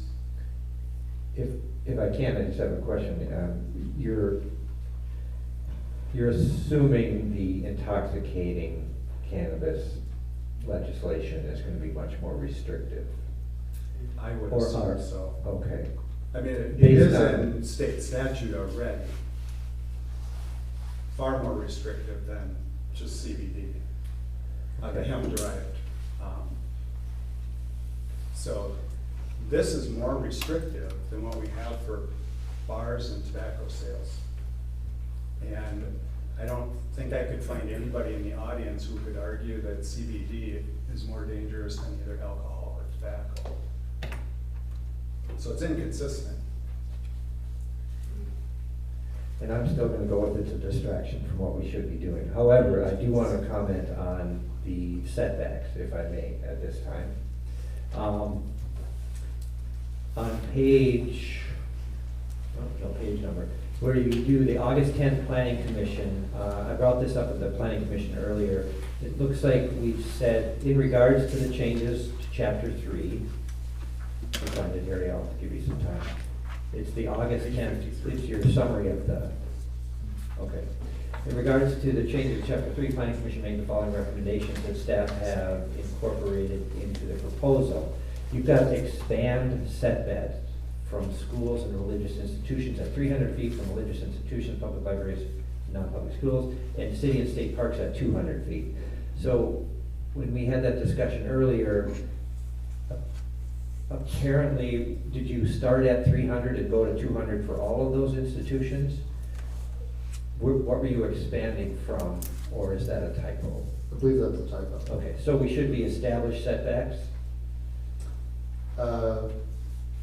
Right, so it would probably actually, instead of expand, it would be contract setbacks from schools and religious institutions at 300 feet, which is the original proposal that staff brought forward, and then during planning commission at the 10th meeting, we determined that that would be too restrictive. Okay, because I was wondering what we were expanding from, and you're basically, it's a previous planning commission decision was 300, and then it went to 200 for all of those organizations and institutions. It was staff recommendation going into that meeting to have 300 feet in terms of setback. And then actually during that meeting with planning commission, it was then reduced to 200 feet. Okay, thank you.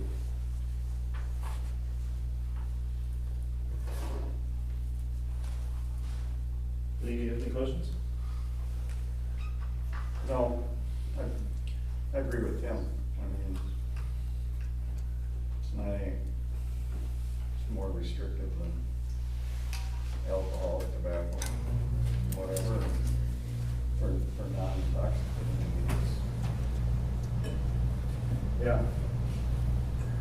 Yeah, I agree with that too, because, you know, what we're discussing now is the non-intoxicating cannabinoid products, and the setbacks are a discussion for the next step. I don't see why we need to have setbacks for non-intoxicating products.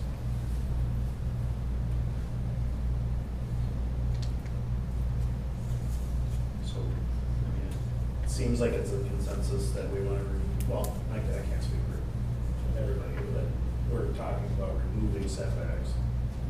Does that mean we want to look at how many, because right now we have 2 licenses included in this. Yeah, so I've never created an ordinance from zero before. Fritz, do you have any recommendations on how to go about this? So I have on my computer the draft, and I can make changes. So, I mean, and I can just like put them as proposed. So if you want to do should we do like the majority? Should I draft the majority? Should I draft 2 as we go? What would you recommend for fluency? Well, Mr. Mayor, what you could do with it, if I can answer the question, is to have it in front of you. If somebody moves to amend the draft that's put in front of the council by striking the following provisions, and that's what you put in the language. You eliminate that, you make notes. Okay, and we can do that line by line. Line by line, and after the fact. I mean, it's one of those things where you're told, you know, what the final draft should look like, and that means these sections are gone, then they're gone. Okay, and just make sure you fellows are giving me time to make that change. Yeah, I don't know, from zero, if there's concerns, another alternative that's, in this particular context, is probably a good idea even, is the conditional use notion. And what that allows you to do is examine each one of those licenses individually. They're entitled to a license. That's the thing people have to remember about conditional uses, is that it says you can have it if you're within the other requirements, but you can impose reasonable conditions. And if that means, for example, there was some discussion about incidental school use or something like that, you could put those in as part of the conditions. If it's in a place where you're concerned about traffic, you can address that issue, those kinds of things. So it would lend itself to that as well, alternatively, even if you aren't going to be imposing a distance on it. So if we go page by page, line by line, and see if there's discussion and then move to amend. I think you've already made a motion essentially to amend this by eliminating the setbacks, which I think is a separate section. It's, it runs throughout the document, but it's one item of consideration. So should I formally just make a motion? I make a motion that we amend the conditional use permit to remove any restrictions on locations within the downtown commercial district. Any setback requirements, distance requirements. Oh, I'm sorry. I make a motion that we amend the conditional use permit to remove any references to setback requirements within the downtown commercial district.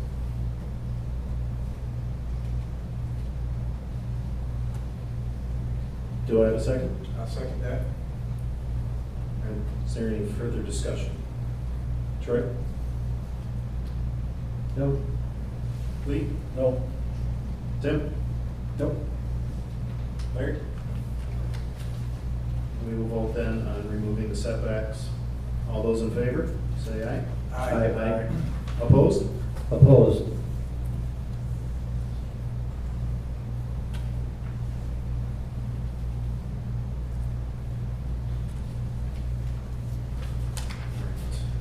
One thing too that I wanted to bring, that planning wanted to make sure that we made it very clear.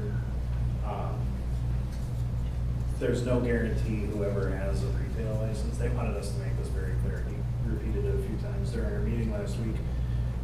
That just because you have a non-intoxicating license in the city of Taylor Falls does not mean you will get a license for what we're going to discuss in the next year. So I just wanted to put that out there so it's on record that we won't, there's no guarantee. Right, and that's why we regulate them separately. Okay, guys, you don't have to forgive Okay. me. Just to kind of keep it on track, did you motion to approve the downtown district? Wait, not yet, we just changed the setbacks and now we have Which a would- motion. Okay, but which would be in the licensing section?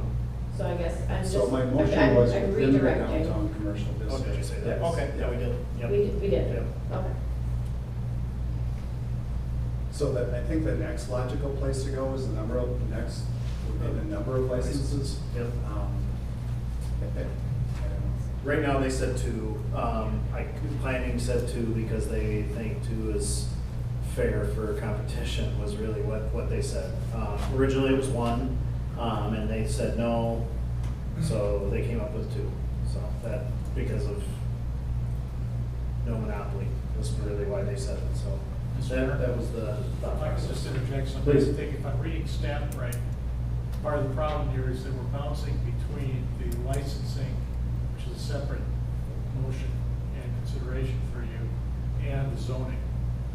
And what I'd suggest you do is focus on the zoning aspect first, and I'd request that staff kind of keep us in that ballpark while we're talking about it. And then to the extent that we're dealing with separate licensure issues, those would come up separately.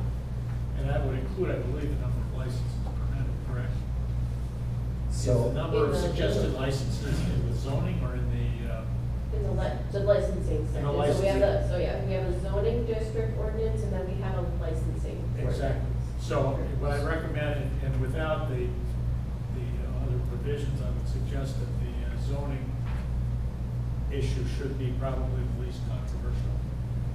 Okay, so I'm going down. That was And that- passed, right? The Was it passed? Proposed ordinance.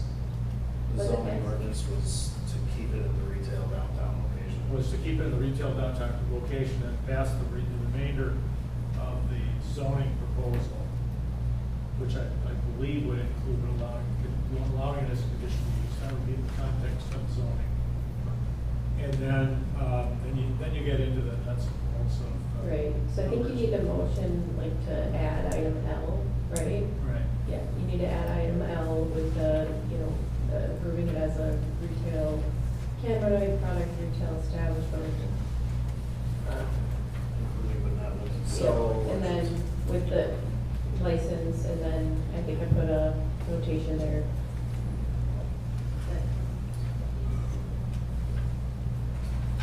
So you want us to read L? And then motion? Page 56? Yeah.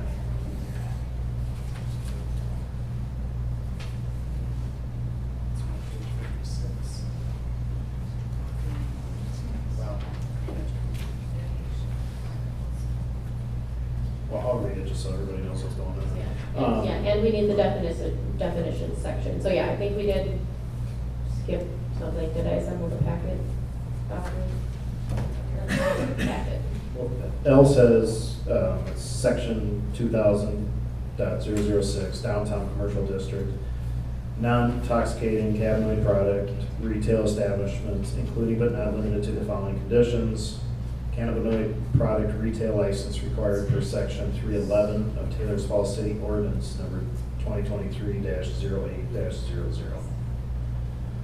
And then asterisk is obtaining a conditional use permit for cannabinoid product retail establishment does not guarantee a cannabinoid product retail license will be issued for the establishment due to the limited number of licenses available within the city of Taylor's Falls.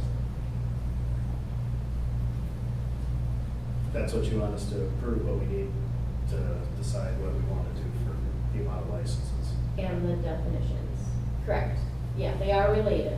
I mean, one comes after another, and we might even have to go back in motion. Like if you make an edit to a definition that would relate to the zoning ordinance, we would have to then hop back over. But, yeah, so you did that, so now we need the definitions to be adopted in. Okay. Do I have a motion and a second to adopt the definitions under 311.01? I make a motion to accept the definitions. I'll second it. Is there any discussion on the definitions? Harry is shaking his head. Okay.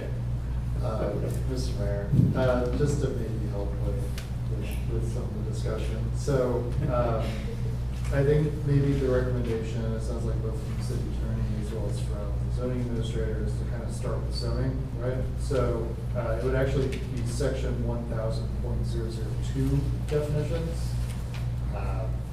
To start there, maybe to accept those, to motion those into then, chapter 10 to include those, and then perhaps maybe after that, making a motion to adopt section 2000.006 in order to make non-intoxicating cannabinoid product retail establishments a conditional use within the downtown commercial zone district.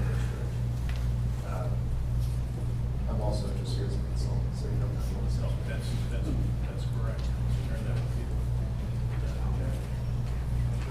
If you guys are looking for where to look, so somewhere in there, there's the resolution. The resolution has the exact proposed verbiage. And so starting from the top of the resolution is the zoning ordinance amendments, and that's what we're trying to adopt first. And then we go on to the licensing. So I think that might be a better guide. I know it's a lot of paper to keep track of.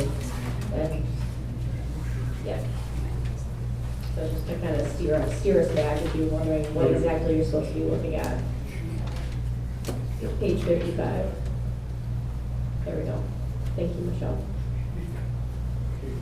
All right, so we need a motion and a second to adopt section 1000.002 definitions.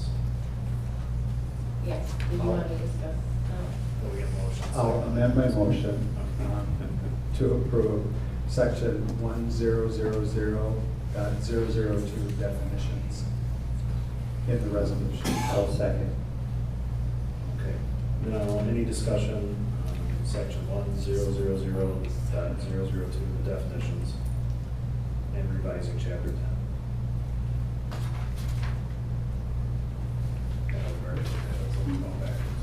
Anything else? Any other? No? Okay. Can I Please. comment on, I just want to steer you and maybe the discussions you may want to have. Just looking at the definition of cannabinoid product retail establishment, I just want to point out that incidental sales were not included, like they were excluded. So just for example, Bucky has got mainly cannabinoid related products at his store right now. And Casey's, I have no idea, just using it as an example, I don't know if Casey's has anything, but Casey's, you know, may want to sell some beverages with THC in them. But that's not their primary sales. So, under the current definition, Casey's would fall under a cannabinoid product retail establishment simply because they sell cannabinoid products. Just wanted to make that clear of what you're regulating. It's all in. One product would trigger Yes. this ordinance. Yep, so no incidental sales are allowed. I would agree with that. I can't imagine how you would monitor incidental sales anyway. I appreciate that as a Yeah. staff. And again, so I guess that would be my comment. And you're just using Casey's as an example? Or do Just they as an currently example, sell? I haven't communicated with them, just any store, you know, if they wanted to, like a bead store, if they wanted to sell some salves on the side, they would be categorized into the cannabinoid product retail established right now.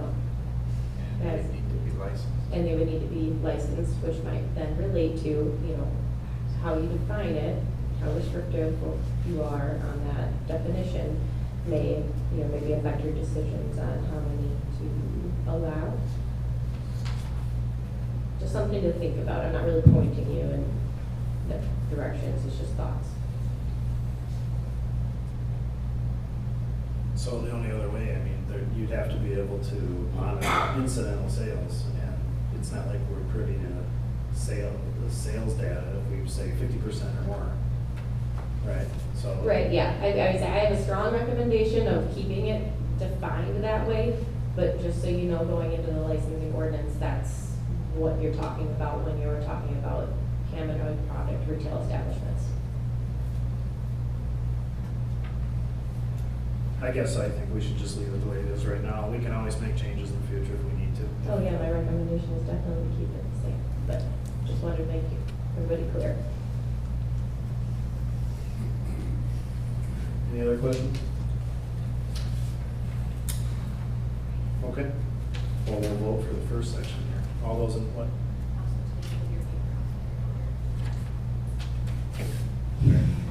Oh no. All those in favor of adopting section 1000.002 definitions and revising chapter 10, say aye. Aye. Opposed? All right. Next one would be 2000.006. I need a motion and a second. And that is the downtown commercial district to include cannabinoid-related definitions and permit cannabinoid product retail establishment by conditional use. I'd make a motion to approve section 2000.006 DC Downtown Commercial District, subdivision 4. Do I have a second? I'll second that. Any discussion? Troy?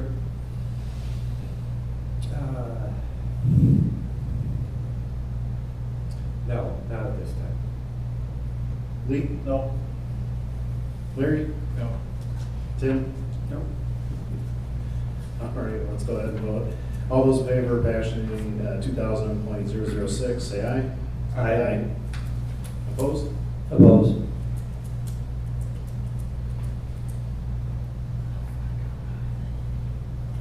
And I think that'd be it, right? For the zoning part of it. Yeah, for the zoning. Right. So now on to the retail license ordinance. And that's where we want to discuss how. So I'll make a motion. Yes, I asked for counsel on this one. The whole entirety of chapter 3 or 311? I will roll it on. Okay.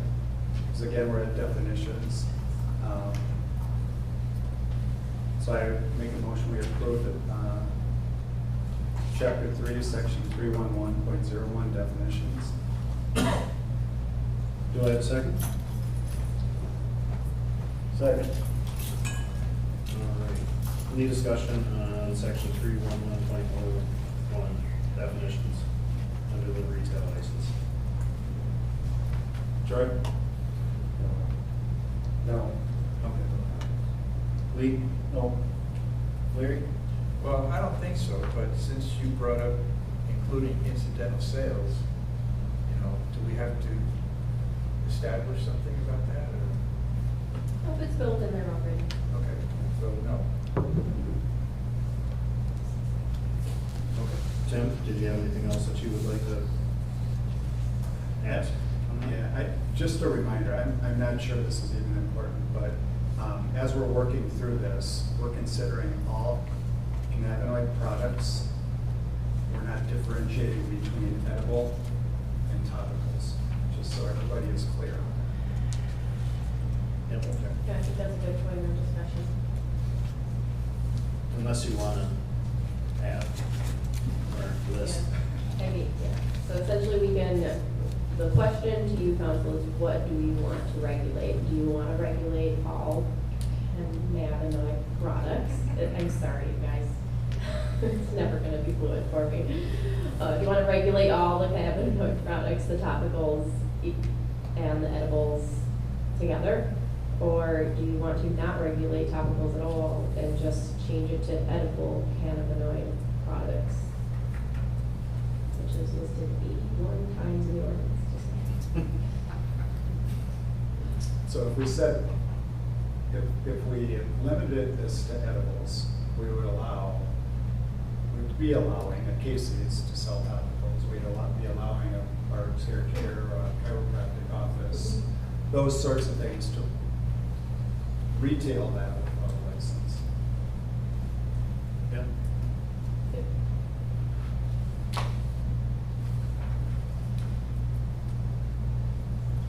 And so a point was brought up at the planning commission again by a resident. You know, what if somebody has an in-home business or an online business selling topicals and shampoos and that kind of thing? Does that need to be licensed if we just regulate edibles? No. I don't know if No, this for, even. for topicals, yeah, so if you, so essentially, the key here is to define cannabinoid, either edible cannabinoid products or just all cannabinoid products. So again, what do you want to regulate? So if you put the word edible in front of there, that refers to the edibles and the beverages. And that means all the topicals, every retail store can sell the topicals, so. It's what do you want to regulate?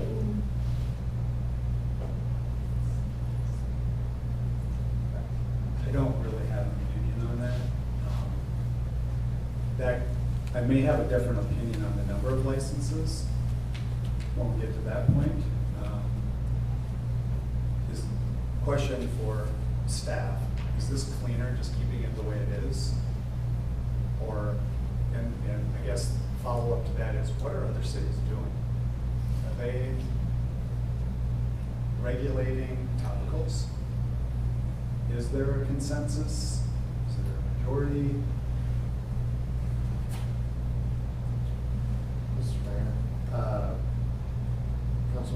So I think maybe the way to address that is a lot of cities seem to be,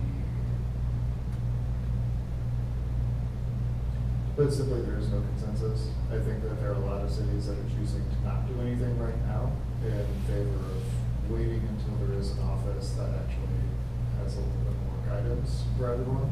Good for them. Good for them. The other thing that is happening is that some cities are actually trying to regulate cannabinoid products. Some are focusing more on the ingestibles, the edibles. Some are just blanket all cannabinoid products. There's no consensus. Not surprised. Mr. Mayor, if I can respond. Yeah, please, Fritz. The question was what's easier, the path of least resistance? And that's to regulate all. And then work your way down. If you get businesses or individuals or anyone that says, well, wait a minute, can I get an exception? And you start getting people coming in for exceptions, that's when you can address restricting. It's a lot harder to get that back once the proverbial purse is out of the barn. So doing it this way is, I would say, a more gradualist approach. I think the points being raised are excellent points, but it's probably easier to start with a general restriction and then work your way away from that. And that seems to be the direction I'm seeing. But I agree, there is no consensus. I mean, this is a wild west. People are really, really trying to get a grasp of this thing. And we haven't been given a lot of time. We really haven't been given a lot of time. Maybe to answer. Mr. Mayor, just to drive the point home, I think that all of this is going to be a continuously moving target. I think by adopting something now does not make it so that you can't change it ever.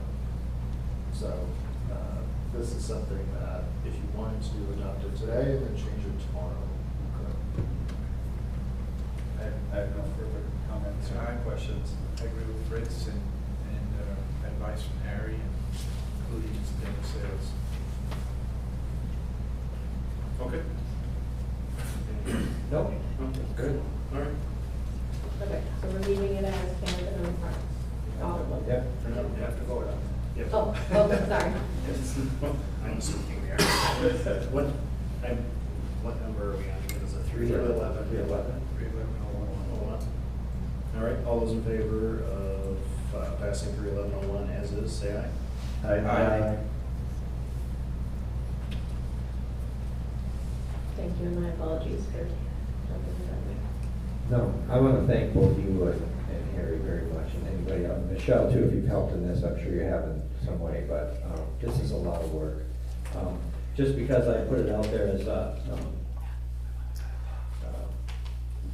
we feel like we're being played by the state legislature, that's kind of the way I feel. I feel like I'm one of their pawns right now. And they are intentionally distracting me from what they're doing and from what we really should be doing. So, but I don't want to take any credit away from Elizabeth and Harry and the city staff and everything they've done. Sooner or later, we're going to have to address this. So, thank you for taking the time to do that. Thank you, Troy. All right, so now we're gonna move on and, yeah, let's keep on going. Make a motion that we approve findings of council 311.02. Do I have a second? Second. Any discussion on findings? Mr. Mayor, let me jump in really quick. Please. I was about to say number E, for letter E, the 200 feet from any public or non-public school, religious institution, library, or city or state parks. The amendment that we talked about earlier, I just want to make, is that also part of your motion? Yeah, it will be part of our discussion, and then we'll vote. Yes, I will be bringing that up. Okay. Thank you. So yeah, I would,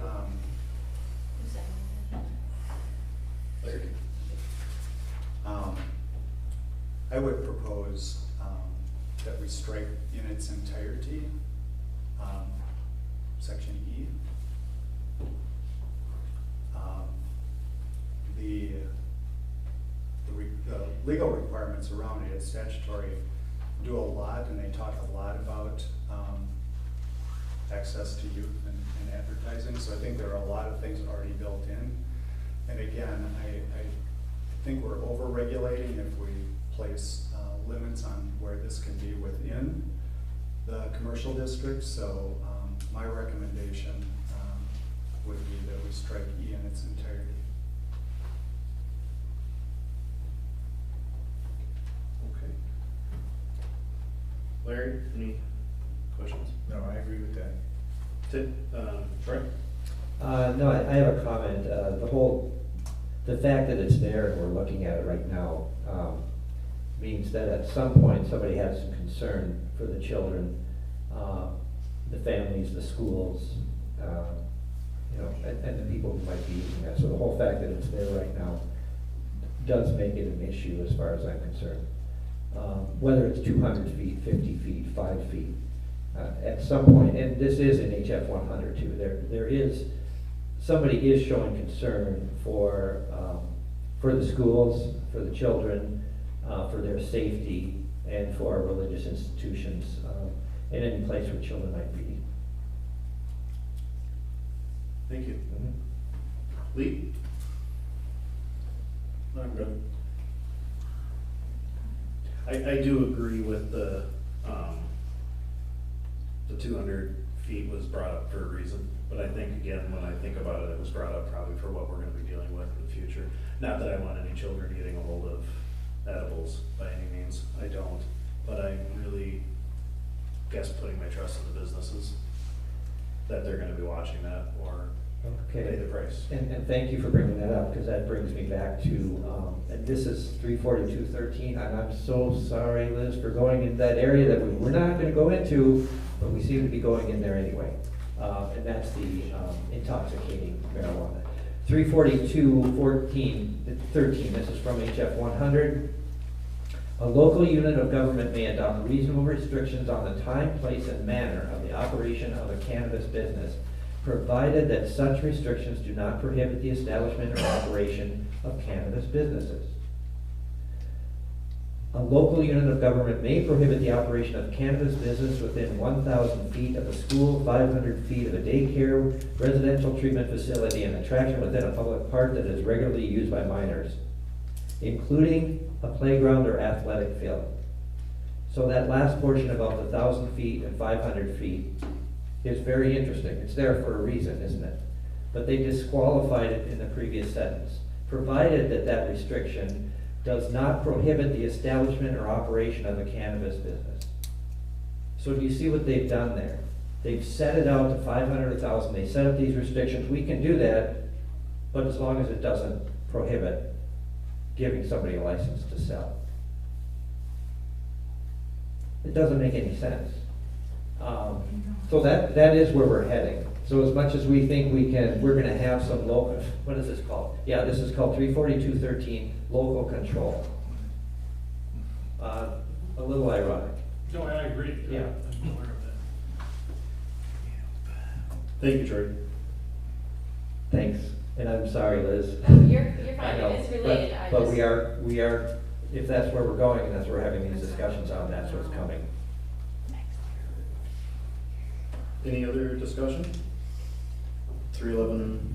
That was the only item I had. Okay. In that section. All right, well, let's vote on 311.02, the findings from staff with E being struck out completely. All those in favor, say aye. Aye. Aye. Opposed? Opposed.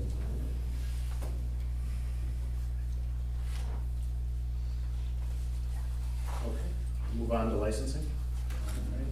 I make a motion that we approve section 311.03 licensing.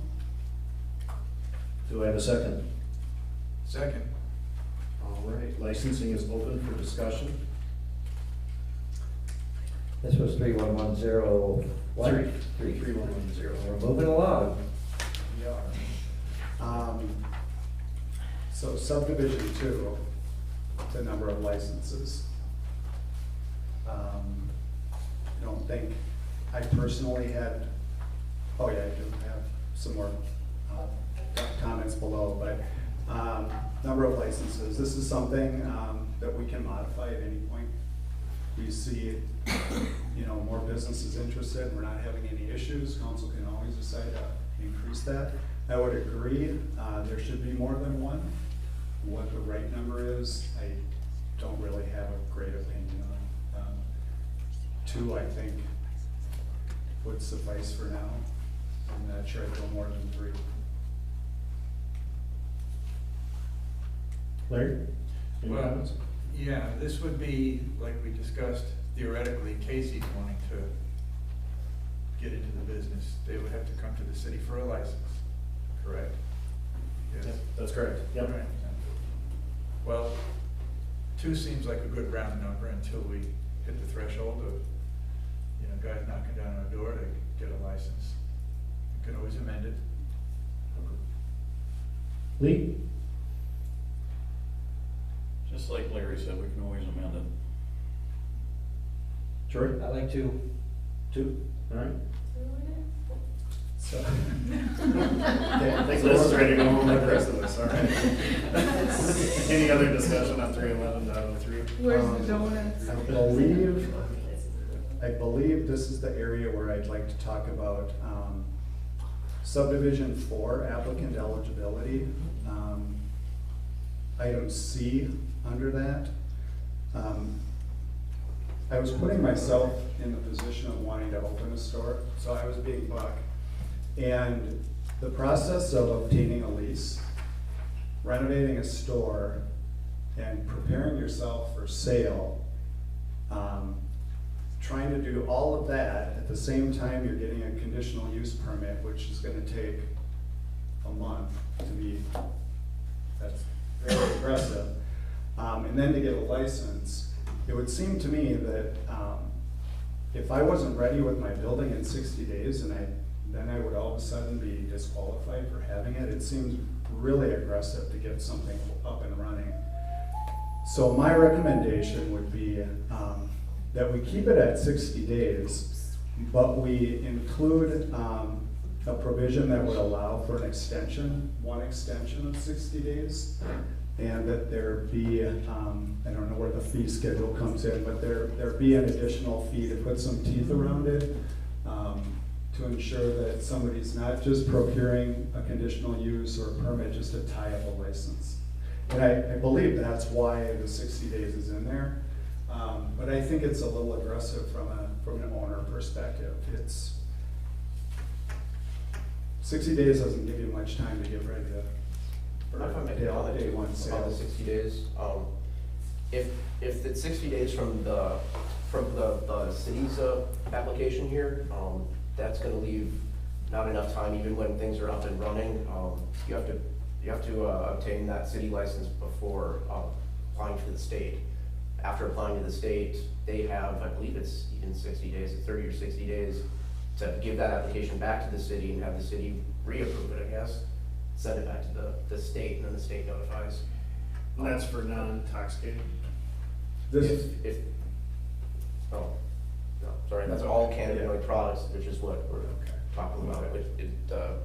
Cannabinoid product retail establishment, which I believe now includes all products.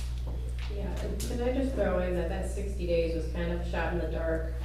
The driving point, like Tim said, was just to make sure people aren't obtaining licenses just to take up the number of licenses. However, we do want to give people, the establishments, a reasonable amount of time to get on their feet. It's not meant to punish the establishments that are trying to do what they're saying they're doing. It's to prevent people with bad intentions.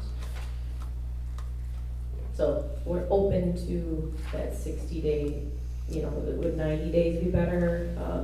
I don't know. So I just kind of threw that out there. I would maybe, I'm sorry. No, go ahead. Maybe from like the issuance of the state license. Like I think a business should be able to be open once they receive their state license. They should be, and that's in the application. You should be prepared, and you have to prove that you're prepared. But we may not even have a license from the state and be able to operate at that level for that amount of time. There is some provisions for like if you're missing areas or having provided total information, you do have time to go back and forth with the state. But that's kind of, it's an up in the air number. There's no set time frame between when you go through the city and get the city permit and then go out of the state. There's no time frame between this state permit or the city permit and the state license application being accepted. Okay, thank you. Buck, I'm gonna leave that in for a second, since you are open for anything. I think we're being confused. You don't need what kind of state? I think he's thinking that you're changing it into what's coming down the road, not this. No, so for non-intoxicating, do you need a state license? Nothing. So then that's that's not a factor now, but it is something, you know, in the future, you definitely would I would love your input on that in the future. But focusing on non-intoxicating now, just a business to come and get set up. Because there's no guarantee you're gonna get a license. Yeah, Mr. Mayor, if I can address the question, I mean, 60 days, it may seem kind of rigid. So what you could say in there is, or for good cause shown, such additional time as the city in its sole discretion may allow. So if you come in and say, I just need another 15 days, you have the discretion to allow that. That would be the only language I would. Okay. You're gonna make me repeat that, aren't you? Now I gotta type it. So is that what, Okay, before I start typing it, is that what we're agreeing on? I'm looking at 31103, subdivision 4C. And that says, applicant must be able to open the cannabinoid product retail establishment within 60 days, and inserting there a comma, or for such additional time as the city may allow in its sole discretion, comma, and the rest of it will be the same. Okay. Easy peasy. Would you like to type this? Or such additional time. I got it. Or such additional. Time as the city in its sole discretion, depending on its sole, may allow.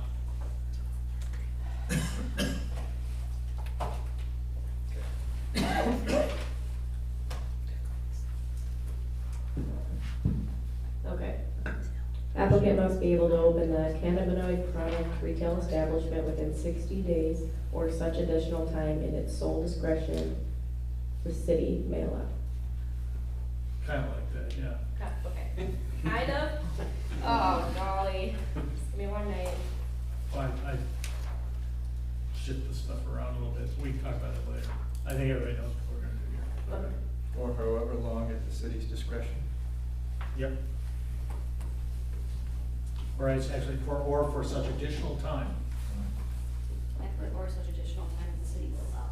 as the city will allow in its sole discretion. Okay, And the okay, sole okay. discretion is kind of key buzzword. That the city will allow. And then I think that addresses the councilman's concern. May allow. May allow. So who makes that decision? Us, they have to come back to city council, or are we gonna allow the office to make that decision? I would say the way this is drafted, they have to come to the city council. Okay. 15 more days. That the city council may allow? No, it's the city. Okay, but I wanna point out that as drafted, the city clerk is issuing the licenses. So, which is something you guys can change. That's in the next. Well, okay, yeah, but that it's was, not- I've got a different, and that's fine, if that's what you wanna do. Yeah, so I that's- mean, do you wanna I have want the it? assumption that it's the council that, it's fine, if you wanted to. That's It fine. would save some time on the applicant's end. And It's we all could right. insert language in Yeah, that I think section. the sole discretion is the critical wordage. Okay. Well, to that point, then the applicant has to wait till the next council meeting. But, you're the gatekeeper, so if somebody comes to you for a 30-day extension, you feel like you can make that decision and then, notify the council that it's been done at a later date? Do you trust her to do that? Yeah, I mean, do you guys wanna be notified? I mean, it's. Don't ask the lawyer. Yeah, of course they wanna be notified. Well, I think we're slipping into subdivision 5 here, who's the responsible authority? Right. Yeah. We have to make that decision.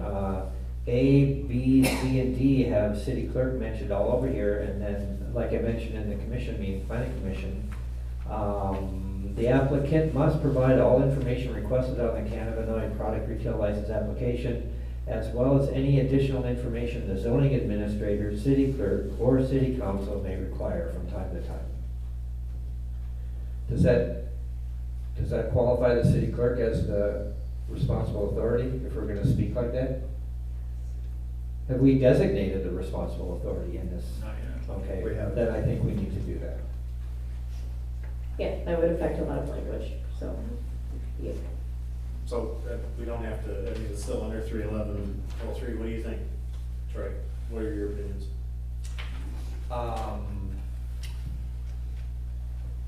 Well, I think we need a responsible authority. The buck has to stop somewhere. Somebody has to be responsible for making these decisions in the end. So, yeah, I think that should be the case. I think we should have a responsible authority assigned. Now,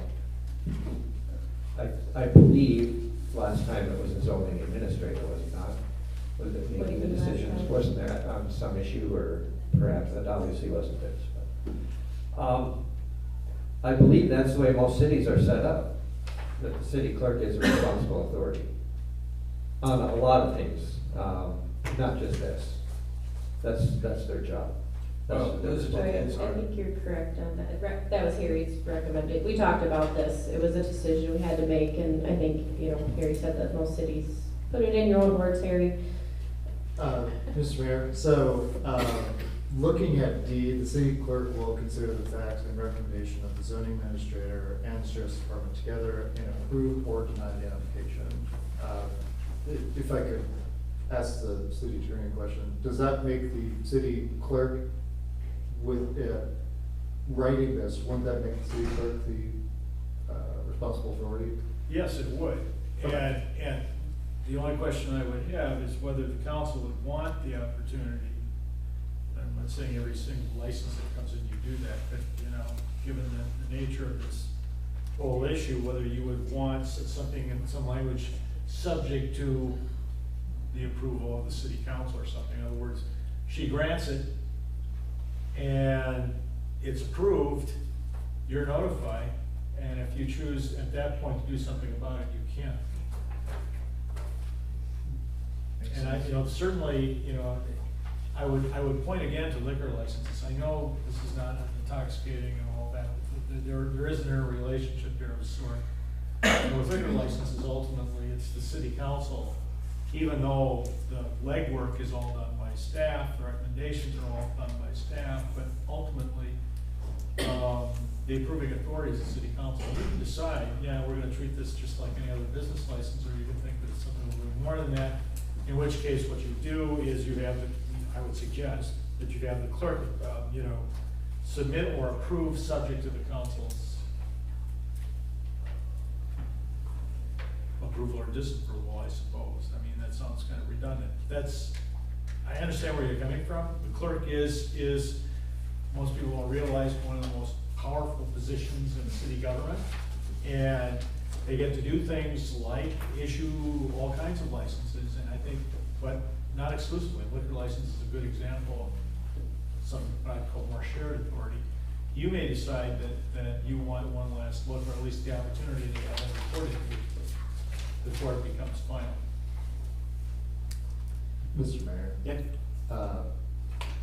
If I can shoot a little bit from the hip here, I think if someone were to consider a situation where maybe the city clerk, city staff were to do a lot of the legwork and review it and come up with some sort of written recommendation that is then put in front of city council, and city council would make that final decision. If someone wanted to go that route, I guess maybe a recommendation on the wording would be, city clerk will consider the facts and recommendation of the zoning administrator and sheriff's department together and recommend approval or denial of the application to city council, will make a decision on approving or denying the application.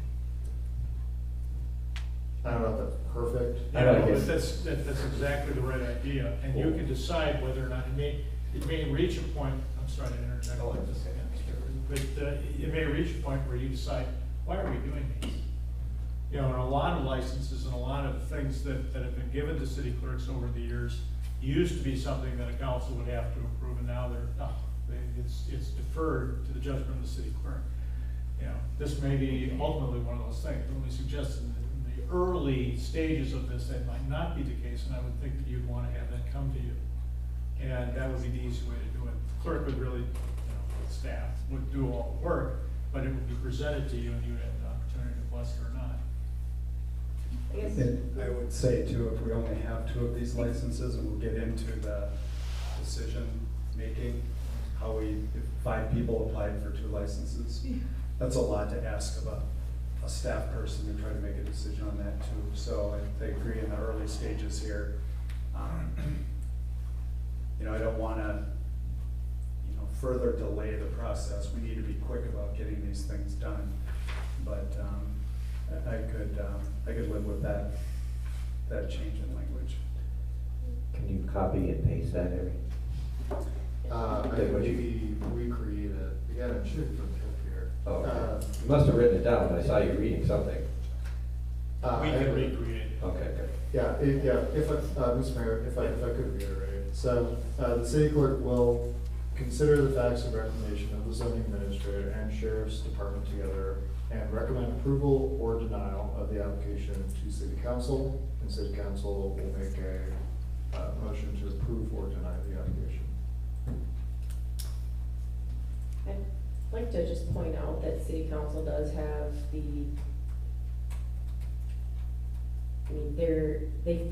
the way it's drafted, they have to go through the conditional use permit first. So that's your first checkpoint of really having some control of conditions.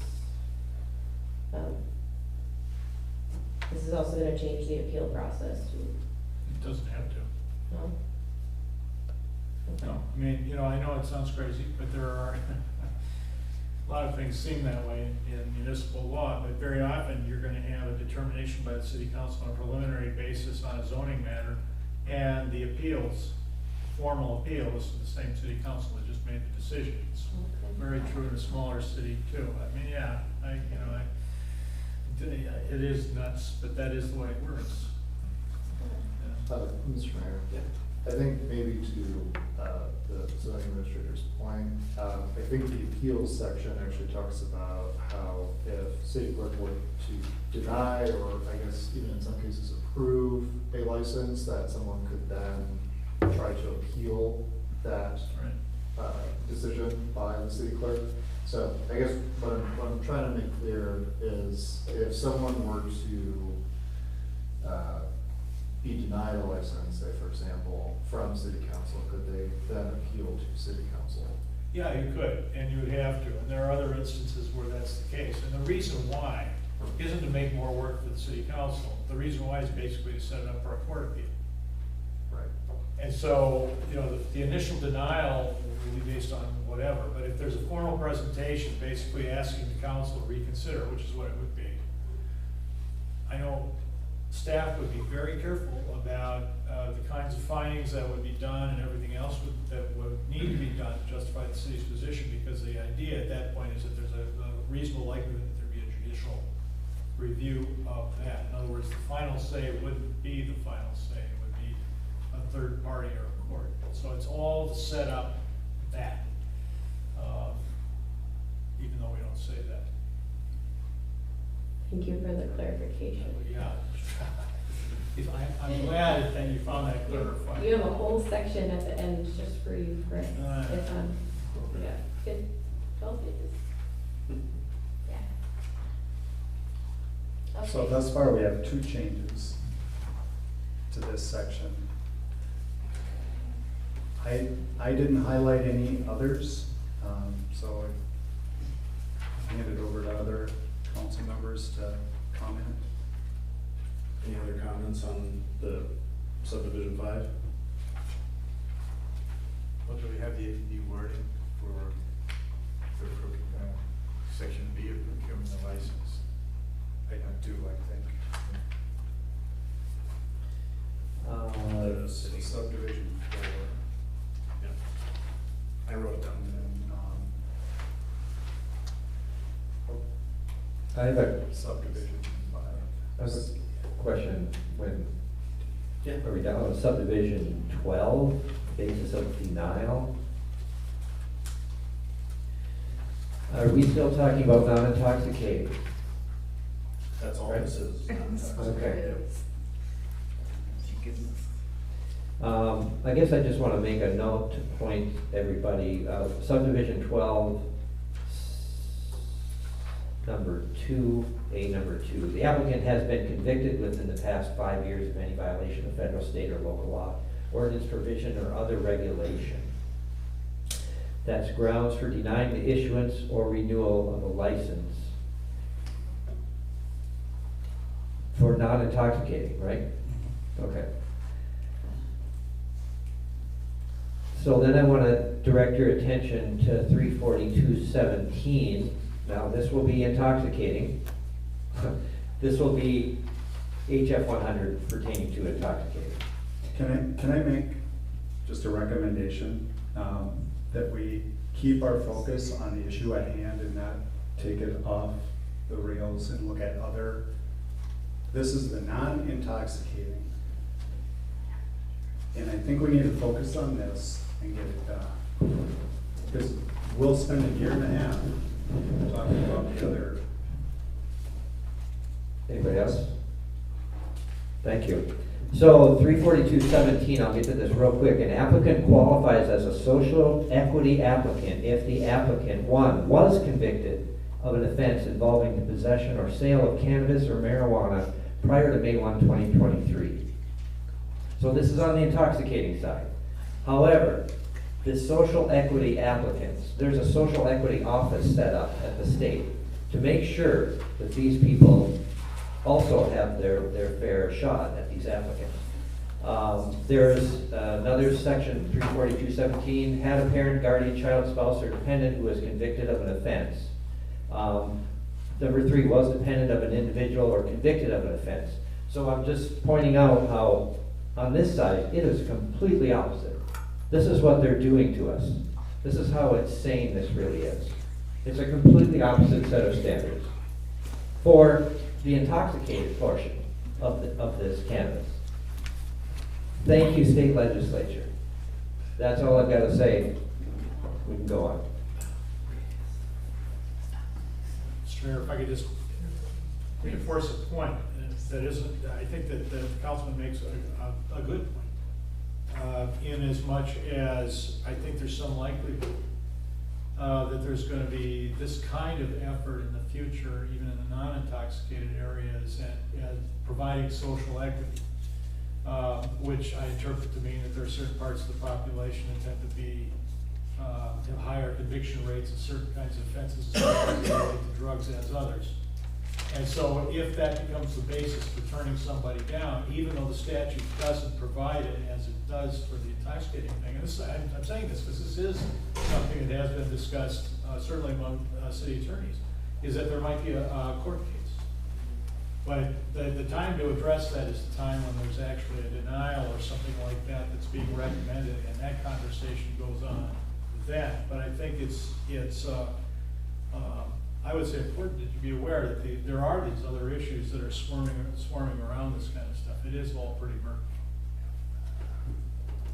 Mr. Mayor? Yeah. Could I ask the city attorney a question? Please. When it comes to, and I'll admit, I've had less experience in terms of the licensing part of those. I've mostly stayed in my court, Boxing Court, the zoning code. So when it comes to licenses, and for a basis for a denial of a license, does the city have to use a basis of, or some sort of standard for denial as the reason that they deny something? Do they have to? Yes, I mean, that's just due process. Somebody's asking for the city to grant a property interest or a right. And if you say no to a person, you have to give a legitimate reason if you're a governmental body. And that's due process. That's to avoid somebody for wrong reasons. You know, we don't deal with Swedes up here, forget it. You know, anything, any reason at all. It has to be articulated. Otherwise, of course, you know, I'm being euphemistic about that, but you know, any reason at all has to be articulated. So that's the reason for those standards in licensing. Yes, yeah, and I completely agree. I think it's, and to clarify my question a bit more, if someone were to come in and had some sort of prior conviction within the past 5 years, maybe it was related to cannabis, maybe it wasn't, but that were to come up, whether that record was expunged or not, could that be used to, does that have to be used by the city? Yes. If it is an articulated reason, if it's an articulated reason for denial, you have to deny. Okay. And where this could come up in the context of the non-cannabinoids is somebody would respond, well, that's not fair. We're following the law. And, you know, if you want to challenge the law, you're certainly entitled to do that. But the city, one of the reasons why you have these kinds of criteria laid out as specifically as they are here, is in fact to give the city a very specific reason, and they're good reasons. I mean, if somebody has felony convictions, you know, and we do the same thing in Minnesota for liquor licenses, for example. If there's a prior conviction, or if you've got a problem in another city, or anything like that, it's automatic. Thank you. Sorry. Any other questions on 311.03?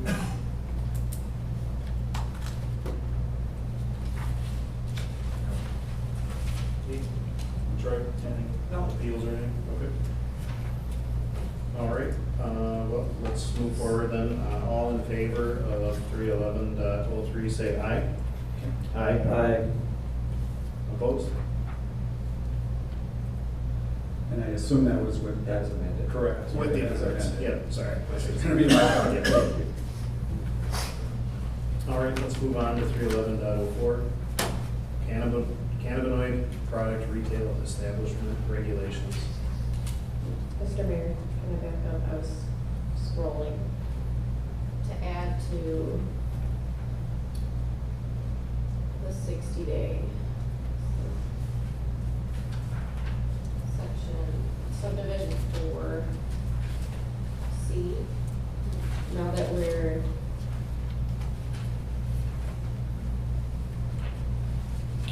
Tim and I discussed this before. So we're adding additional time. Do we want to regulate the number of extensions? We didn't add any additional time. It's just additional time needed by the city discretion. They have to come and ask and we can decide. So we don't have to put anything else besides they just have to ask and we can say Right. yes or no. Is there a number of times you can ask?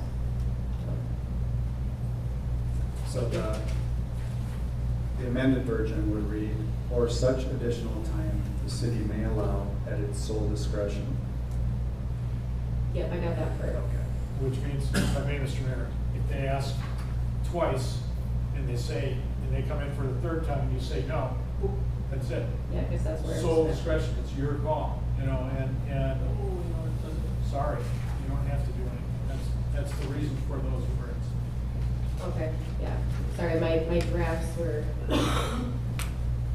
taking out the ambiguity. As the enforcement person, I like black and white, so. Yeah. But, you know, if Sorry. it's your discretion and not my discretion, I'm okay with it.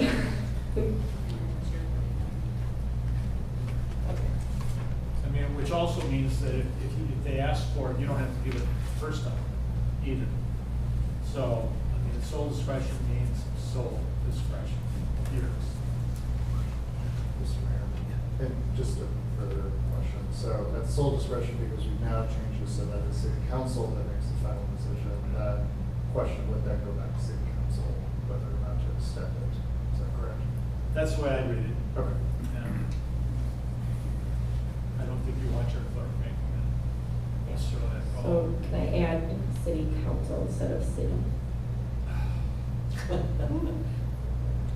Well, I think Please in, don't leave it city. I think in subdivision, Okay. Sure, go ahead. If you're asking me, I'd say leave it city. I think they like city council, so that's what.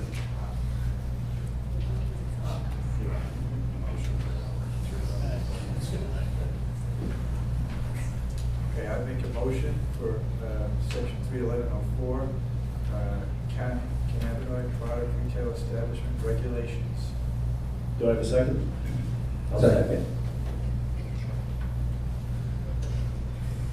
Any discussion on the we're all going down here. Cannabinoid product retail establishment regulations. so my only comment would be subdivision 7. I think we stated we would strike any distance requirements earlier, but subdivision 7, the second sentence has a reference to the 200 feet. So that would be, that second sentence would be stricken. So strike, no license shall be issued for premises within 200 feet of public or non-public school, religious institution, library, or city or state park. Correct.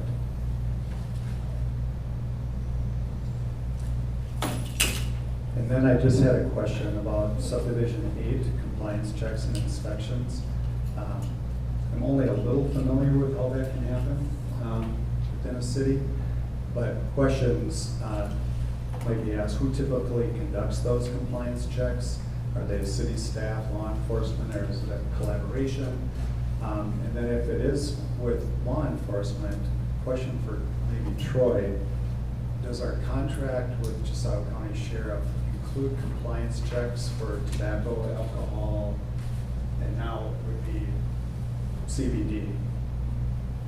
I will certainly check with them and see what they say, but I would say they would definitely be helpful, whether it's a city staff or somebody going in to check that, because we've had some discussions about some logic and different things like that. Okay. And they are certainly willing to assist. I assume they would Yeah. be. Okay. Mr. Mayor? Yeah. And in response, I would have to say, I would expect that to be part of the service they provide, because one of the things that they're trying to do is see whether someone's violating an ordinance. And the way you do that is you send in a volunteer youth who goes in, let's say 17-year-old, and goes in and buys cannabinoid product, and comes out, hey, I got it, and then they're in a position to arrest. So it is a criminal enforcement issue, and this would obviously increase the responsibility over beyond tobacco and alcohol. I would hope that they're doing at least one alcohol compliance check a year on establishments. That's fairly routine, and presumably this one is wrong.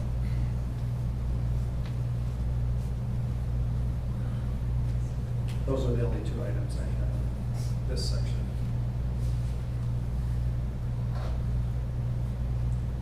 Larry, do you have anything? No, I agree with Tim on the 200 feet, strike that. And I guess it's my understanding that law enforcement is always being participant in compliance checks. Okay. Lee?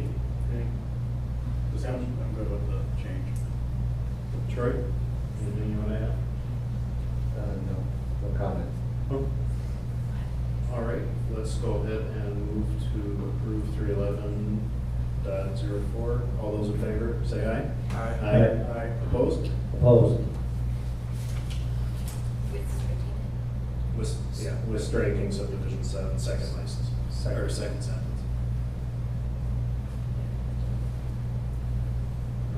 Three 1105. Need a motion and a second? I'll make a motion, we have approved section 311.05, civil penalty, suspension, or revocation of licenses. Do I have a second? I'll make the second. All right, let's move into discussion. Does anybody have any discussion on the civil penalty, suspension, or revocation of license?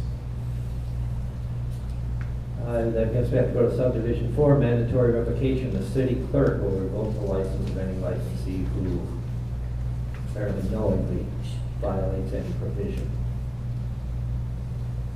back to that responsible authority. Again, are we not? Yeah, I mean, I think we kind of changed around on the other ones to where the city council would be, but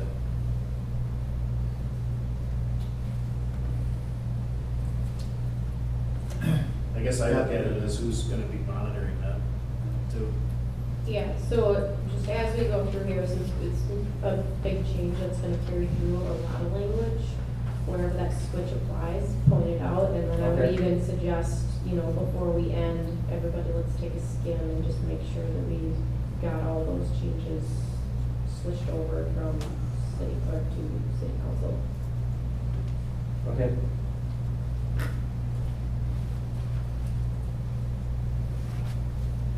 Or, can we do a blanket statement there, like, you know, in the event that we, you know, we're going through this kind of line by line? Oh, yeah, no, you Can I- can direct, staff can be directed to make corrections As I consistent see with it. what the council wants, yes. I mean, it's Okay. not- you So don't if we want miss a that into the sentence, red it's, line. okay, so if we miss a sentence, it's not the end of the world. Right. Okay, thank you. You know, as far as the mandatory revocation, that is a lot to put on the city clerk. So it might be, advisable to have the city clerk send a notice of suspension of license pending city council discussion.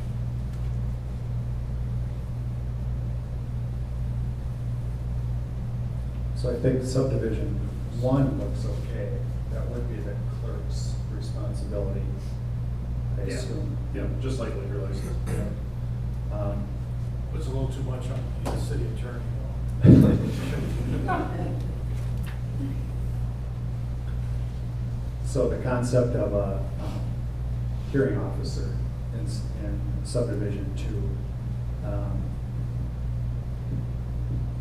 the council would just appoint someone?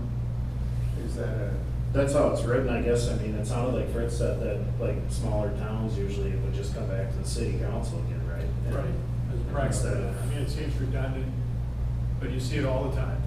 And it's always, everybody's looking over their shoulder on the assumption that, okay, you do get another appeal, you get another run at the council, after which you have to, actually it's Court of Appeals now. So should we change it to the hearing will be held before the city council? Well, the independent hearing officer, and that's, if I can respond, sir. Please. The independent hearing officer is an idea that's used in a lot of places in municipal law. The idea is you've got somebody that is a third party that will in fact conduct a fair hearing. The idea being that if it's a third party, the city council itself might not give you a fair hearing, but if somebody will make a recommendation. You know, it's an open question as to whether that's true or not, but it certainly gives the appearance of that. It's more expensive. I mean, you're hiring somebody. You're probably hiring a lawyer who's gonna be asking for $250, $300 an hour if he's giving you a deal. And so having a hearing officer costs money. That's the downside of it. The good side is that, courts as are reviewing all this like that. Don't, you've got an independent hearing officer, which, make findings of fact and so forth, and then the council did its determinations after the fact. Looks better, probably a better process. Is it necessary? No. I mean, there's no reason why it can't be done in front of you. You're a smaller city, and that's your excuse. Hearing officers, they've got to be big. You don't want a hearing officer. We can do it. But we would want to assign somebody to gather those facts. Yeah, and that would be your staff. So- And that would be the police, that would be like any other enforcement. It would be the same as, for example, a tobacco violation or something like that. The facts would be gathered, and they would ultimately be put in front of the decision-making authority, which is you. The purpose of the hearing officer is to have an independent determination of the facts, and to make a recommendation to you, but ultimately you're the decider. So we could choose to appoint the clerk, we could choose to appoint the zoning administrator, we could choose to appoint one of our council members. If you're talking about hearing In- officer, probably not. Not Because it- independent. Yeah, not Okay. independent. Okay. And there are some circumstances where you'll see city administrators, like zoning appeals or so forth. You know, the first level of appeal might be to the zoning administrator, and then there'll be a subsequent appeal to an appeals body or the council, or either or both. You know, they have processes like that, but in this particular case, I think generally what you're seeing is what you're seeing here, which is you have that independent fact finding. Tends to be harder to challenge. And I'm good with the language there then. And it does come back to the council for adoption.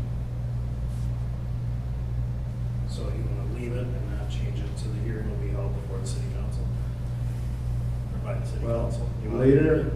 later, it says the city council will adopt the hearing officer's finding of the fact that the license has been has violated any of the provisions, and may impose a civil fine.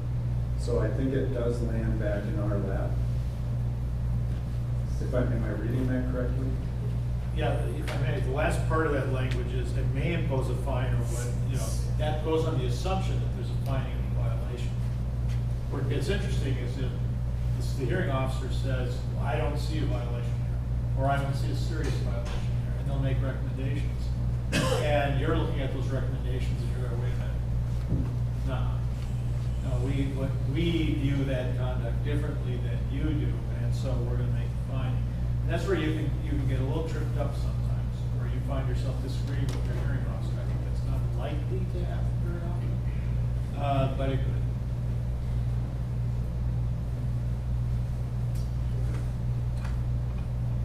So leave subdivision to the way it is. I think so.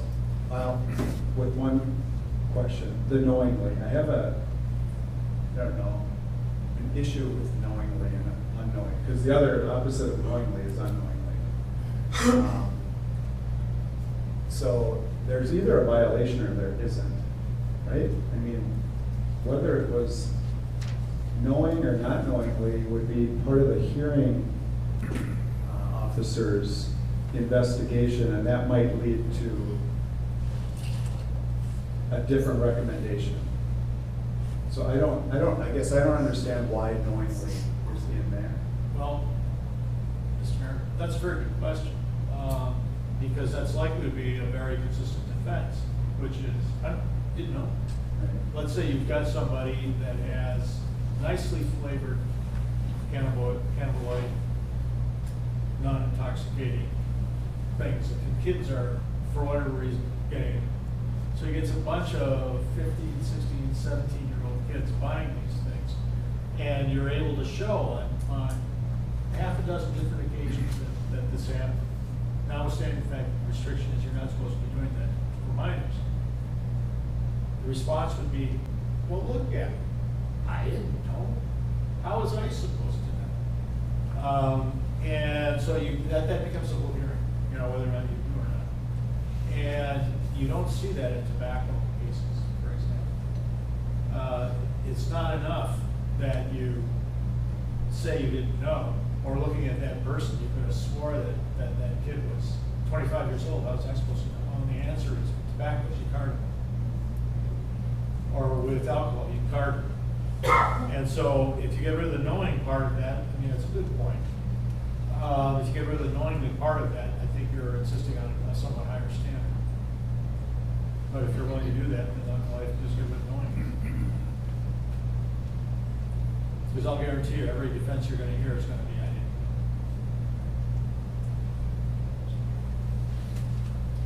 So get rid, strike knowingly. That would be in subdivision 2 and 4.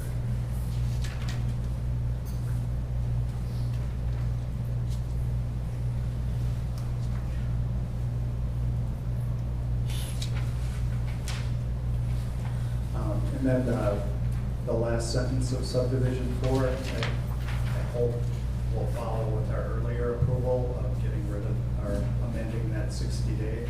I don't know how this gets worded.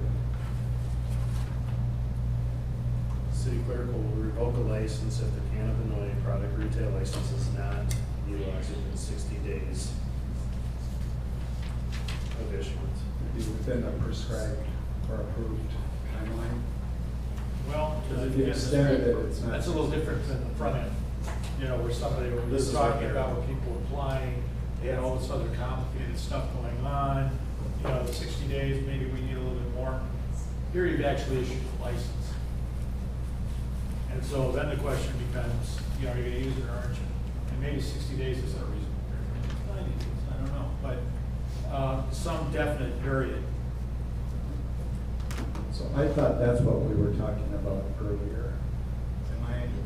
Did I misinterpret that? No, I. Right, I think it's dragging down.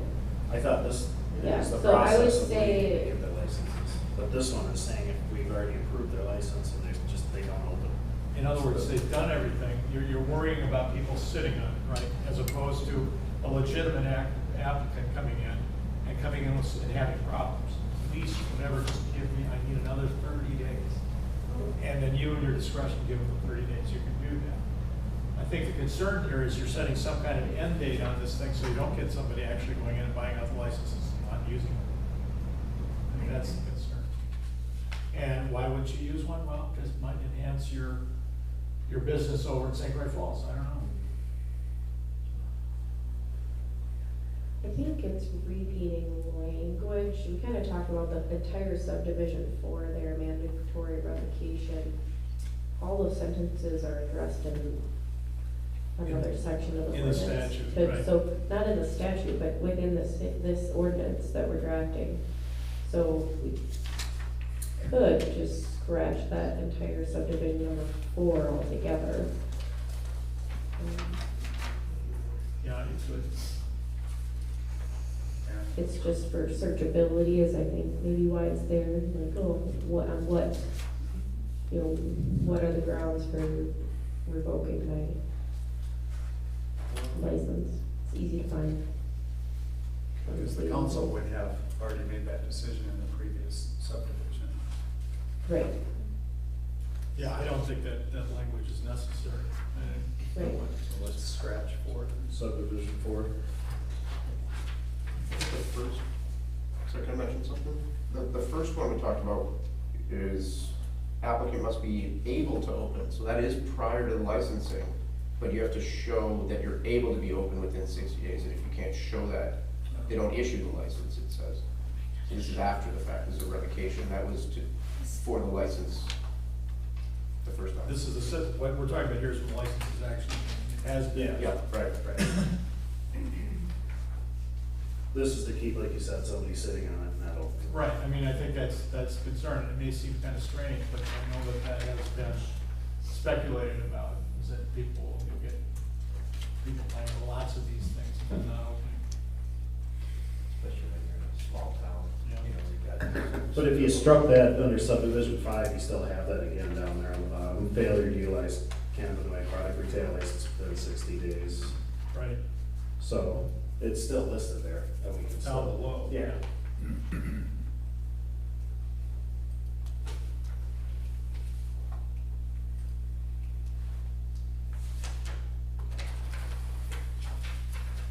So if we strike that, I mean, we still have it under subdivision 5.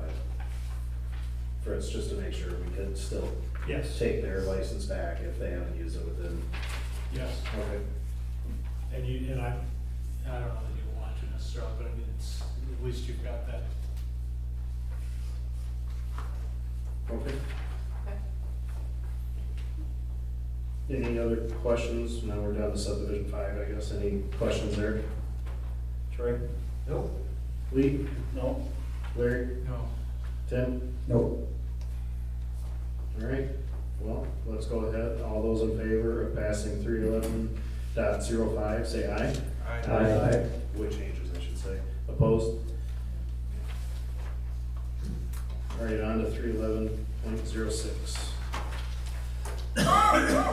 Cannabinoid product sales by persons without a license. I need a motion in a second. I'll make the motion for 31106, cannabinoid product sales by a person without a license. I'll second. All right, we have a second. Moving into discussion. Troy? No, I don't have anything at this time. Lee? Nothing at this time. Larry? I don't think so. No. Tim? No, I don't.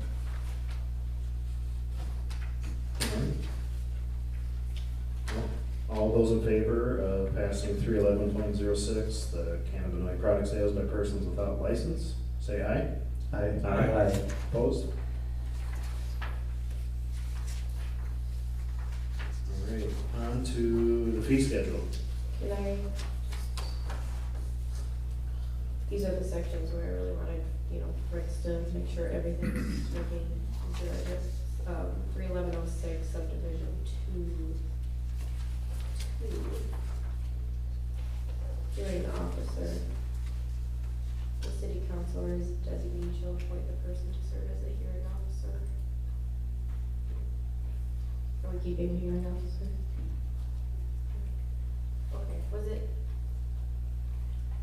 worded as someone, how was it worded about, should that be consistent? We didn't change anything on it where it was.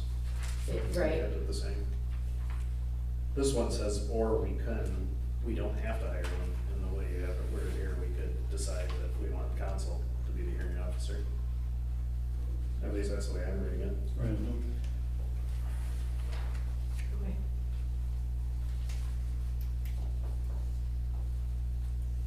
One little odd note here, if I may. Please.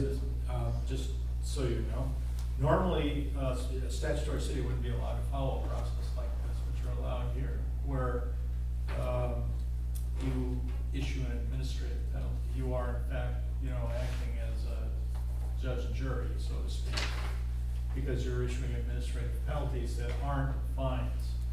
Somebody who's violating you could defer and have it go through the criminal process, but you're giving somebody an alternative, essentially here, a non-criminal alternative, if they violate. So let's say you find somebody that's out selling, elixir of cannabis or whatever, in their home or something like that, and they're in violation. They're obviously violating the law. This gives you an opportunity to address that issue with somebody who's a citizen or those kinds of things without putting it in the criminal context. So if you're wondering why this seems a little different, maybe you aren't wondering, but it is a little different. But it allows you that possible sanction and possibility without forcing yourself to charge it with a crime. Just curious, I know we passed this, but we could change these fines, these violation for a second at any time, could we not? Yes. The amounts, right? Okay.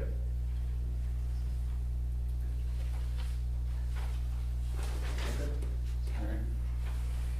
So, fee schedule.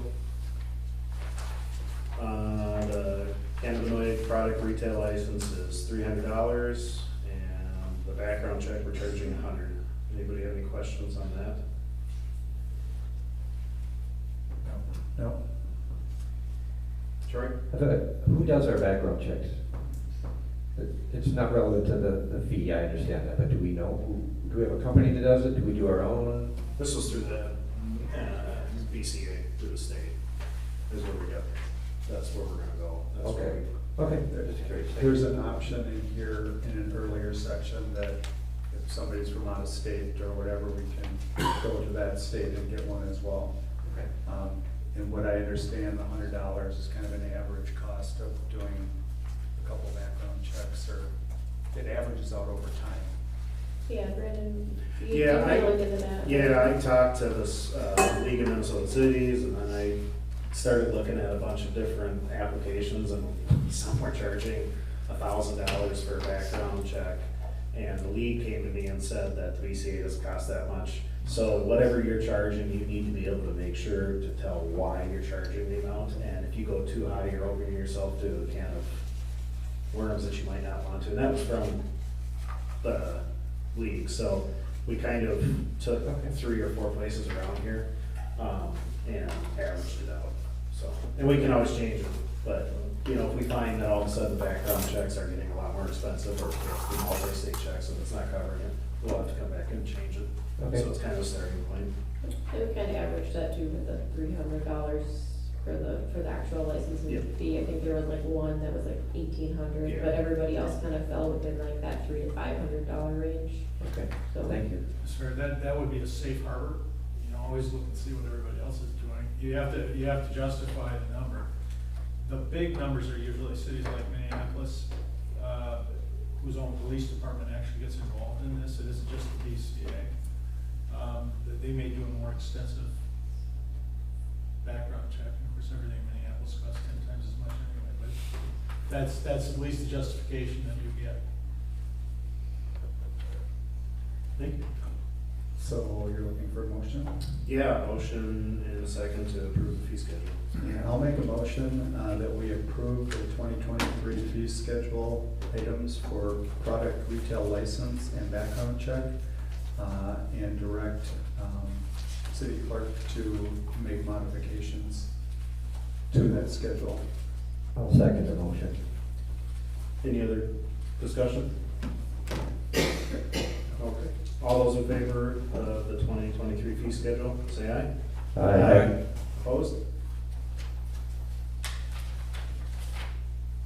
All right. Letter F, consider restrictions on recreational cannabis smoking locations pertaining to the Minnesota statute effective August 1st. We did already say that we were gonna move that to September, so we can remove that. Number 5 would be the Public Works Superintendent hourly rate adjustment. We did start discussing that. Can I back up? We skipped. Do we need city council approval for the background check form and the cannabinoid retail license application itself? Because that was in new business number 4D and C and D. It is on the agenda, Mr. Mayor, and the forms are there. Yeah. And I'm sorry, I missed that one. So I need a motion and a second to approve the cannabinoid retail license and background check form that's in the packet. I apologize that I missed that because I knew you worked really hard on it, so. It didn't work too hard. I borrowed from Stillwater. Well, I'll make that motion. Do I have a second? I'll second. All right, any discussion on the application itself? I don't have. Can I? What, I just said any discussion on, oh, the voting? Yep. Larry motion, Troy second. Just wondering, can someone direct me, what actual page in the package is the application on? 87. 87? Thank you. 87 and 89 is the background check. I've got it, thank you. Yep.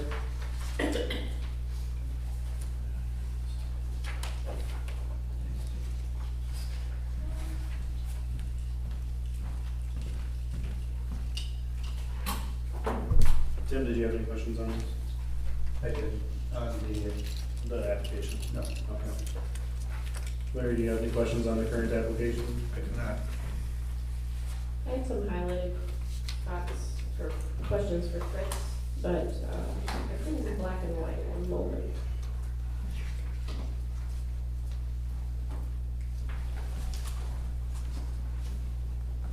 Lee, did you have any questions? No. Sure. Nope. Thank you. Good.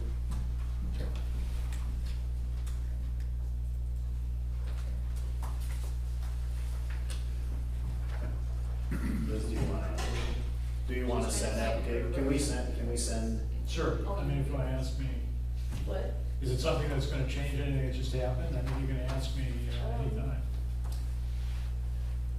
One second, I'll have it open. No worries.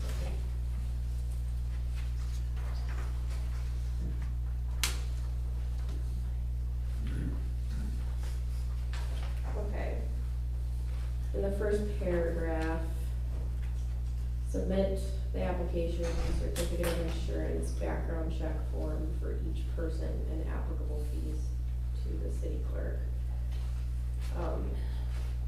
Who is each person? I So mean, it is the license holder. can there be multiple? The way I read this, no. Okay, so we could just cross that out.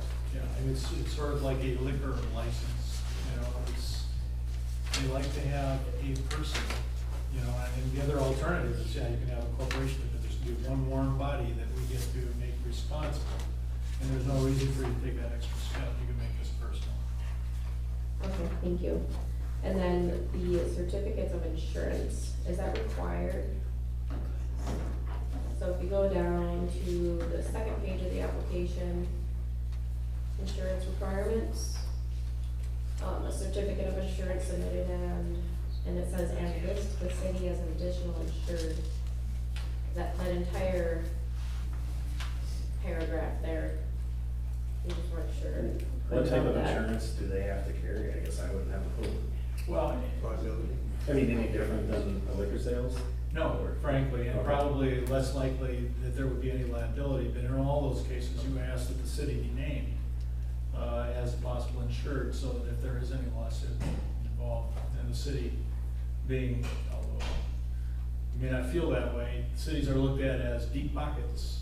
And so if there's any way that they can pull you into that, they will, and that's the reason why you wanna make sure that you're covered under their insurance. Okay, so, alright, so if you, so this was from Stillwater's application, Sure, and I it's think, boilerplate, and yeah. they do I think they do a pretty thorough job, but I just wanted you to look at that paragraph and make sure that it looks okay. I'd be happy to look at it again, and certainly, but I can just tell you that that's fairly standard. Okay. Thank you. Okay. So do you have these listed separate? No, well, they're both together. No, it isn't. Okay, so let's go ahead. Any other discussion on the application itself? Any other questions? No? Okay.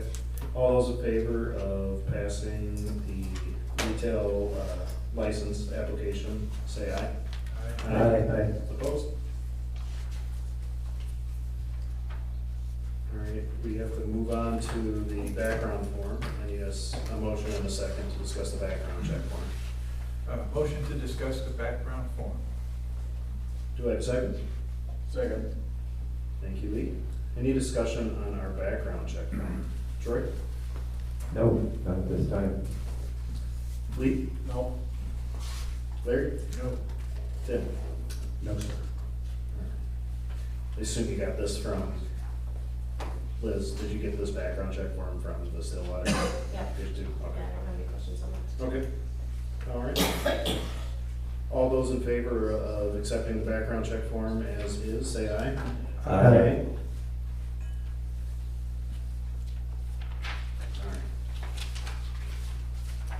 Let's talk about something fun. Public Works Superintendent hourly rate adjustment. We did kind of start talking about this, but we need to get more information. And I know Tim and Lee were gonna look into what we, oh, Kevin? Yes, yeah, I'll quickly go through it. Lee and I became aware of a potential wage disparity related to our new public works superintendent. Background on that is, the team that went through that process of interviewing and putting together the recommendation for employment letter that was approved by council, included a number of items to increase compensation, higher rate of $31 an hour, wage adjustment upon successful 6-month performance review. And the item of concern is the wage adjustment of $1 per hour for obtaining both the water and wastewater licenses. So $1 total. It was our understanding at the time that that item was consistent with an agreement Public Works member Paul Stinger had in place. And just recently we learned that that was not true, that he actually received $1. The agreement was for $1.50 an hour for each of his licenses. So I did a little bit of an analysis from an internal equity perspective. Kevin, if he met all the requirements, would end the year at $33 an hour. His subordinate, Paul, would be earning $33.25 an hour. So from a supervisory subordinate perspective, there's a bit of a disparity there. We also looked at external compares, the city of Schaefer, with wages and benefits pays $36.25 an hour, while the hourly rate is just under 31. They have a very generous benefits package that averages $5.35 an hour. And they're our nearest competitor for this type of position. So that was quite a wage disparity there. Center City didn't have any disparity really, but they're part of the joint sewer compact with the other cities in that area. They don't maintain they don't have a wastewater treatment plant, for example, so it's not really a great compare. I did some analysis on what this would cost, et cetera, et cetera. It's really pretty insignificant. It will cost us an additional $1,840 this year, but the budget should have been built on the previous superintendent's salary with increases. So in that position, we should actually be coming in about $19,000 under budget because he didn't start until second quarter almost. And if I annualized all that from a budget perspective, it's an increase of about $900, so really insignificant. So I put together some options and ran them past Lee before he went on his trip. And we agreed with the option that would give an adjustment of $1.50 for the sewer license that Kevin did obtain and make that retroactive back to the pay period beginning June 3rd. That's when he was notified that that license was active. B would be to make an adjustment of $1.50 for water license. That be made effective the pay period following his successful completion of that test. We expect that to be late October this year. And then just keep the 6-month review the same as what it was. So it's really kind of encapsulating it. It's moving from $1 for both licenses, basically to $3. And again, that's consistent with what Paul's agreement was.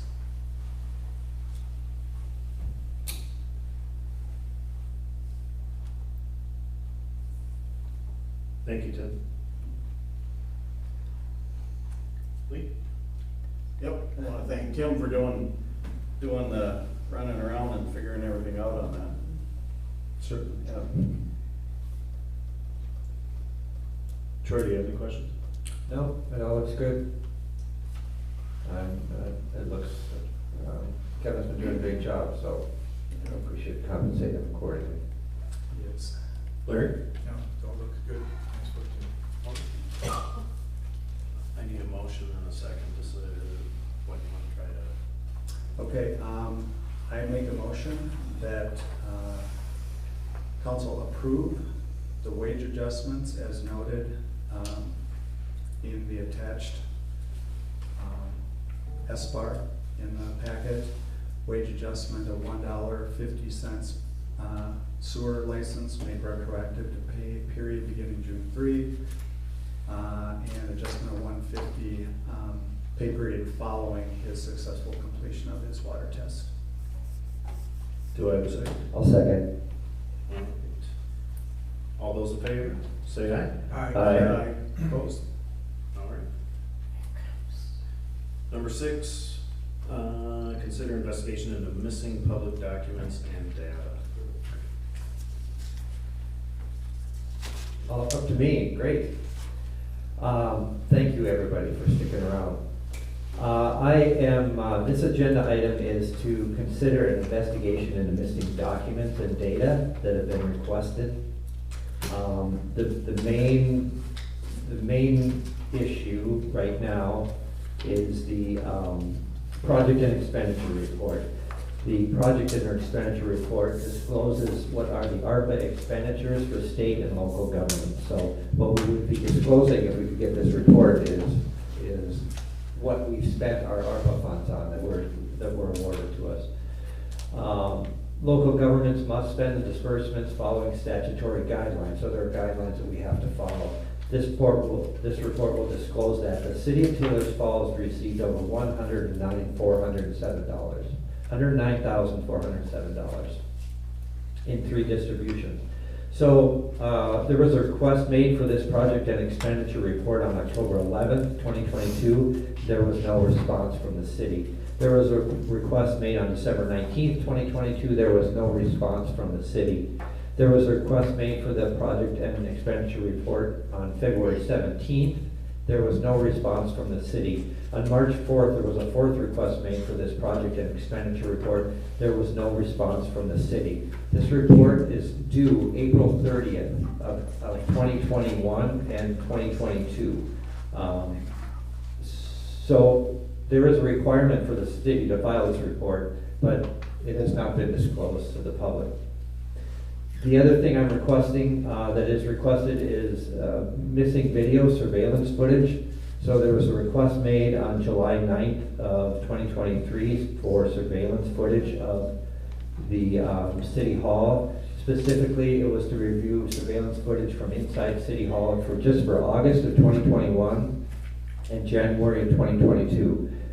This request has not been fulfilled. There's also there's been repeated requests for this. This is the 2022 City Council meeting minutes. Those have not shown up yet. There've been a lot of requests for those. This is public data. It's not in the public.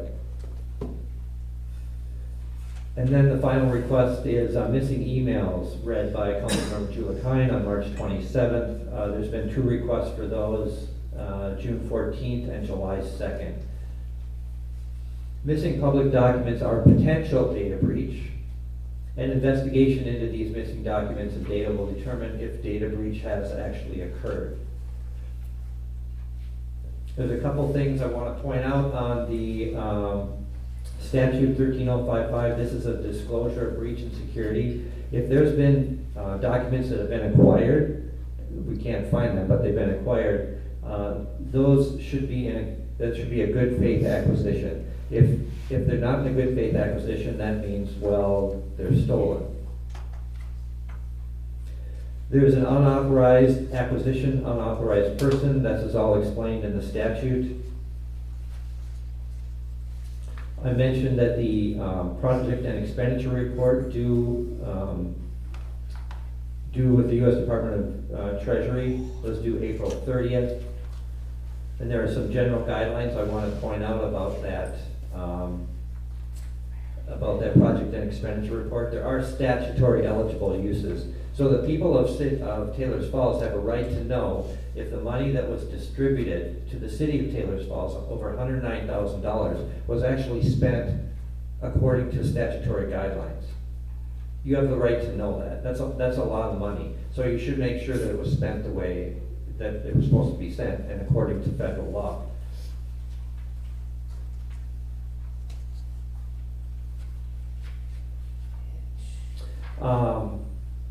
The other point I want to make on this is there's a couple things. The Minnesota Mayor's Handbook states that a city must not destroy any government records that are not on the schedule without specific authorization from the State Records Disposition Panel. That's Minnesota Statute 1517. So that's right in the Mayor's Handbook. From Minnesota Statute 1517, when a responsible, now this one I thought was very interesting. When a responsible officer's term of office or authority expires, they must deliver all government records in their possession to their successor in office. The successor, in turn, must issue a receipt for all records received and must file a signed acknowledgement of delivery in the clerk's office. I'm guessing it's not done on a regular basis, and I'm guessing it wasn't done when we took, after the last election, when you took office. Correct? There is Minnesota Statute 138-225. This is a prohibition against unauthorized disposal of records penalty. Government records, now, we don't know if these records, they're obviously missing. There's been multiple requests for them and they're not available. Government records shall not be destroyed except by the authority of the Records Disposition Panel. A person who intentionally and unlawfully removes, mutilates, destroys, conceals, alters, defaces, or obliterates a record filed or deposited in a public office, a public officer or employee who knowingly permits any other person to do any of the foregoing acts is guilty of a misdemeanor.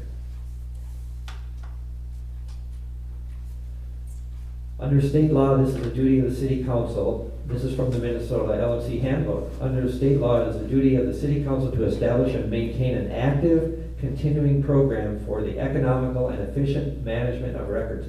So this is our responsibility, and we don't have a very good start if we're missing this, this much important data from 2022. The statutory city code and most charters make the city clerk responsible for preserving all city records, except those accounting documents and debt instruments that are kept by the treasurer.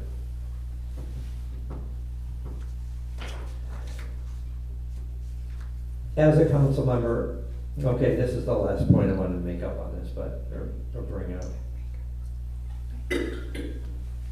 As a council member on the previous administration, I received a litigation hold request. Now, I will not go into the content, but it had to do with litigation against the city, obviously. I was instructed to hold all documents. And I'm guessing I was not the only member, because this was the previous administration. All council members probably received the same letter. I was instructed to hold all documents and emails pertaining to this litigation. My records indicate, so for my request, these missing documents and data went missing after I received that litigation hold request. So we don't know if these missing documents had anything to do with the litigation that's going on against the city, because they're missing. How do we know? They could be beneficial to the city's defense, but we don't know.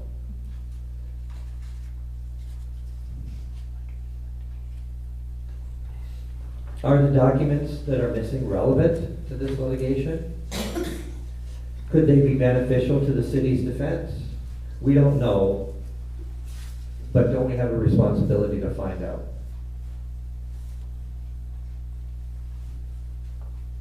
So I believe the project and expenditure report is a huge, it's a huge disclosure that should be made. There's $109,000 of federal money that has not been accounted for, and there's no report of it. And I've made at least 4 or 5 requests for it. So the agenda item for the motion that I'm making is that we open an investigation to find out where these documents are. Both the project and expenditure report, the 2022 minutes, everything I mentioned, the minutes from the March 27th meeting,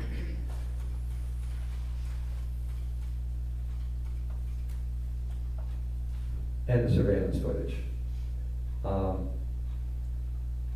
This is your city hall. This is the people's city hall. You deserve to know what's going on in here. Nothing is private in this building.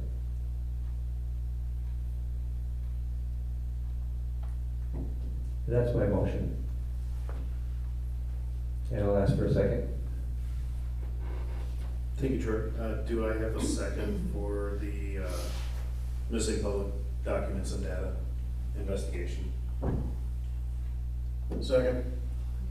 Thank you, Lee.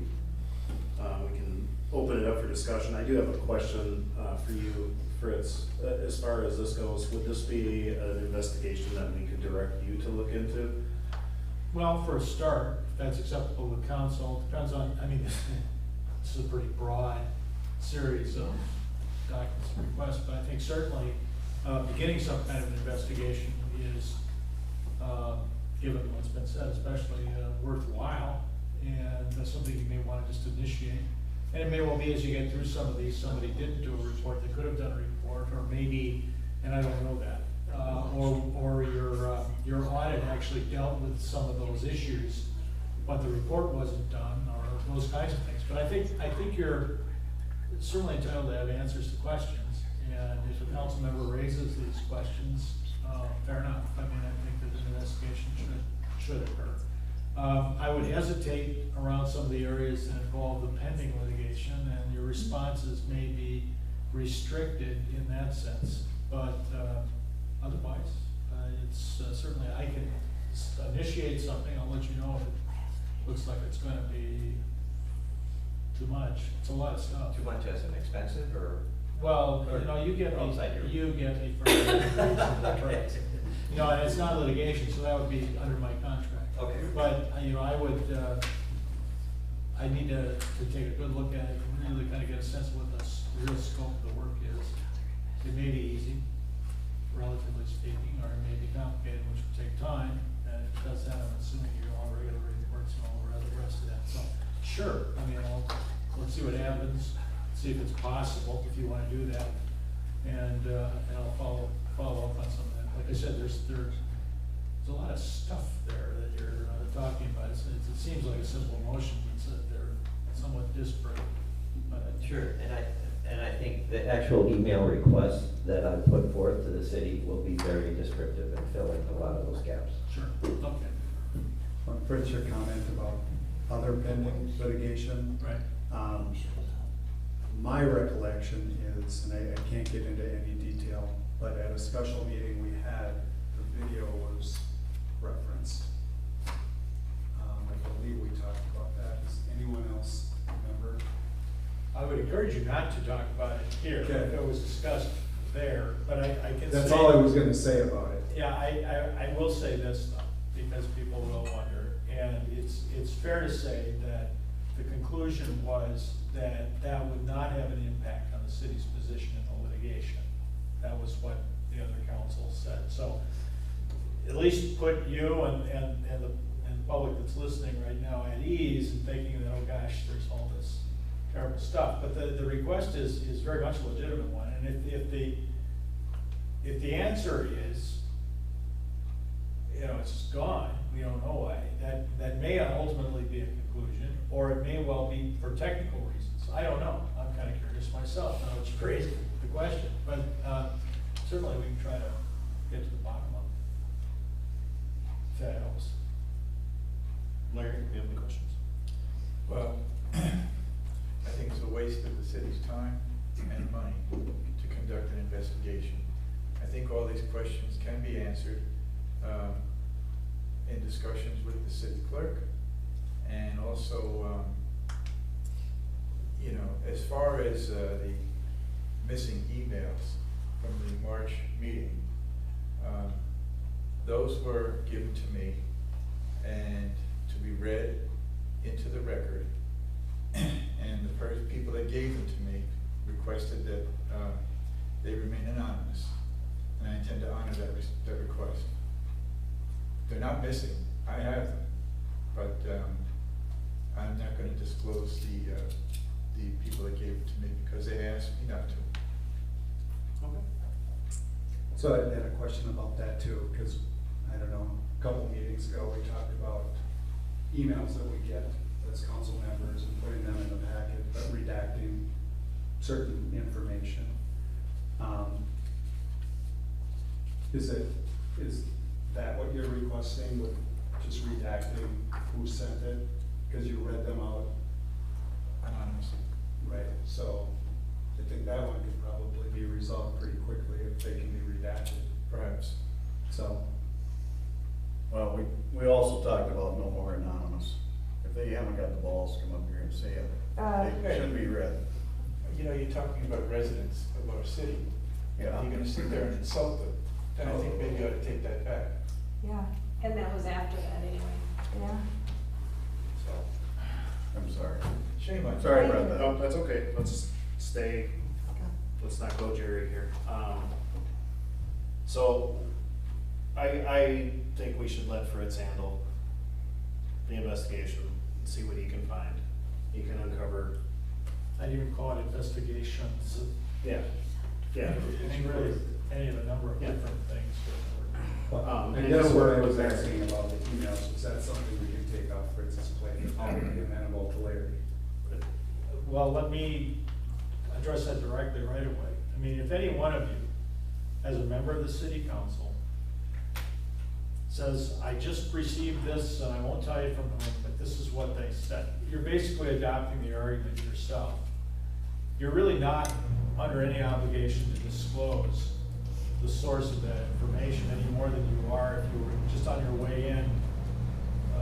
You heard somebody say something, and you say, I just heard somebody say this, and I think it's a good idea. I mean, you're allowed to make those kinds of arguments and take your information from whatever source that you and your judgment feel is necessary.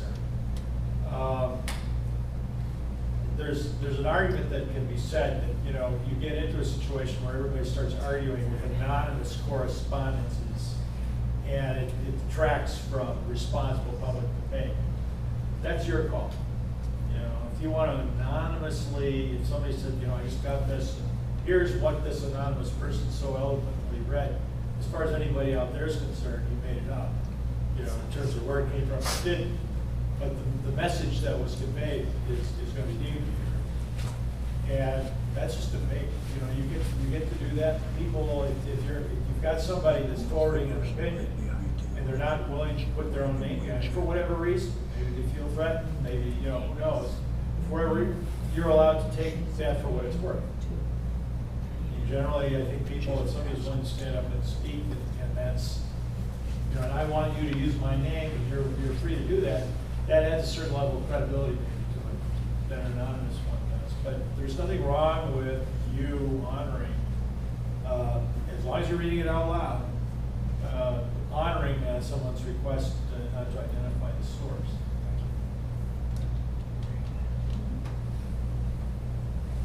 And that will be the conclusion of that part of my investigation. I'll tell you more. We paid for it already. Yeah, they got it already.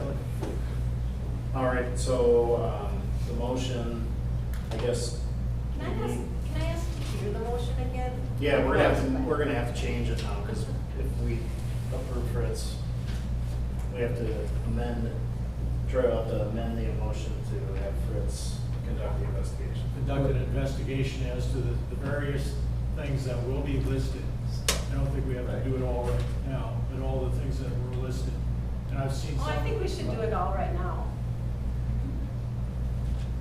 It's up to the council. What I had for a motion was moved and seconded, we took care of that, to accept or deny opening an investigation into missing public documents and data. Is that okay? That works. I didn't have me do it. We're not adding anything to it? That's it. I'll go directing the city attorney to conduct the investigation. Thank you very much. Directing the city attorney to open an investigation into missing public documents and data. That should be worth at least a couple of weekends or more. Well, why don't you just conduct an inquiry instead of an investigation? Had enough investigations going on. Yeah, well, I guess we're gonna have another one. well, we call it. Yeah, you could, anonymously, if you wanna call it an inquiry, you could do that. No, inquiry is fine. Whatever you want. I think it's. All right. So, can I ask one more question about it? So, Fritz, will you be covering this under your monthly fee? Yes. Okay. You don't have to smile quite that much. I say that. There was a big smile on his face. Fire anymore. It's a smile of gratitude. Oh, okay. All right, any other questions? Nothing about the attorney there? We're just gonna direct the attorney. Conduct an inquiry / investigation. Call the question. Yeah, I would like investigation in there, so if you don't mind doing the slash thing, that's great. Any other questions? All right, all those in favor of directing Fritz to do the inquiry / investigation into missing public documents and data, say aye. Aye. Opposed? All right, last one is discussion on public safety aid for Taylor's Falls. Troy, would you like to talk about that? Find the page here. Oh, yes. So Jake gave us a breakdown of what Taylor's Falls would get in this public safety. We really don't have a lot of information on this at this point. we have what Taylor's Falls would get. That was in that graph, and I'm not gonna be able to find it quick if somebody else has it. I did see a video from Inver Grove Heights. They were discussing this situation. They don't have any information either. It's like 210 million that's going to be available, but we don't have any information on how to apply for it at this point. 210 million in one-time public safety aid to all cities. So here again, we don't have really information on how we're going to apply for it, how to write a grant or request a grant or anything like that. They're just letting us know what's out there at this point. Yeah, go ahead, Tim. Evidently, you don't have to apply for it. Okay. They'll get the check by the end of the year. And there are some criteria on how we have to spend it. And so I plugged it into our 2024 budget calculation. But there's also a component in there, it can't be used to add new reserves, I think is one of the qualifications. So the question I will have for our auditing firm is, or financial firm, Abdo, is, it seems to me whenever we get money like that, all it does is pay a bill, and it eventually does just lead to a potential reserve. Because we can spend it on policing, we can pay South County Sheriff's Department, from what I've read. Their fee is up to what was it, Troy, 48,000 some dollars? 46,692, yes. So we just have, and we don't even have to file a report on it. But if asked, we have to be able to produce documents on how we spend money. Right. So it's a little scary, that governments just start throwing money like candy at a parade. I'm going to say I appreciate the additional funds for 2024 from the city perspective, but very few strings attached to it. Yeah. So there's not a lot of information. One thing that came to mind, I'm sure Jake's interested in fire department, expenditures or spending money for the fire department. But one thing we have discussed is a fence around the ponds on the complex site, right? Yeah. And that would certainly be within the public safety arena, something we could also consider. But right now, I guess I don't know that there's enough information on it. But thank you for following up on it, and I guess if we hear more, that. The good news is we don't have to make any decisions. Okay, yeah, right. Did they say where it came from, or where? It's how they part came up of with it? the last session's public safety legislation. Oh, okay. There's a formula, it's based on population, I think. But I think we get it before the end of the year, like December. So we're just gonna get it. We are, that's what I read. And there's no deadline on spending. We are the fire department. The League of Minnesota Cities does have an FAQ, so if you want to go look at that. It just has to do with public safety. Right. Okay. So that was it. It's not really a consideration, just mention. And thank you to Jake for bringing it to our attention. Just good. So we're wrapping things up. National Night Out tomorrow. In the past, the city's donated 2 bikes. We changed things up this year. We are going to be doing 2 backpacks for each grade, so there's going to be 12 backpacks given away, along with a bunch of school supplies based off of what each grade needed. So we'll see how that goes over, and if I get you out, then we'll go back to the bikes. So Brandon, is that something we use our charitable gambling fund? Yeah. So I worked with Mary just to make sure that this was okay. And as long as it's going to children, they were totally okay with it. And I have the receipt, actually my wallet, that I have to give her. So we should be good to go. So, all right, well, we'll hope to see everybody there. Thank you so much for being here till almost 11. I made a motion that we adjourn. Do I have a second? I'll second. All in favor, say aye. Aye. So the legislature's agenda. Michelle, she wants to stay here longer. Distraction. I feel good.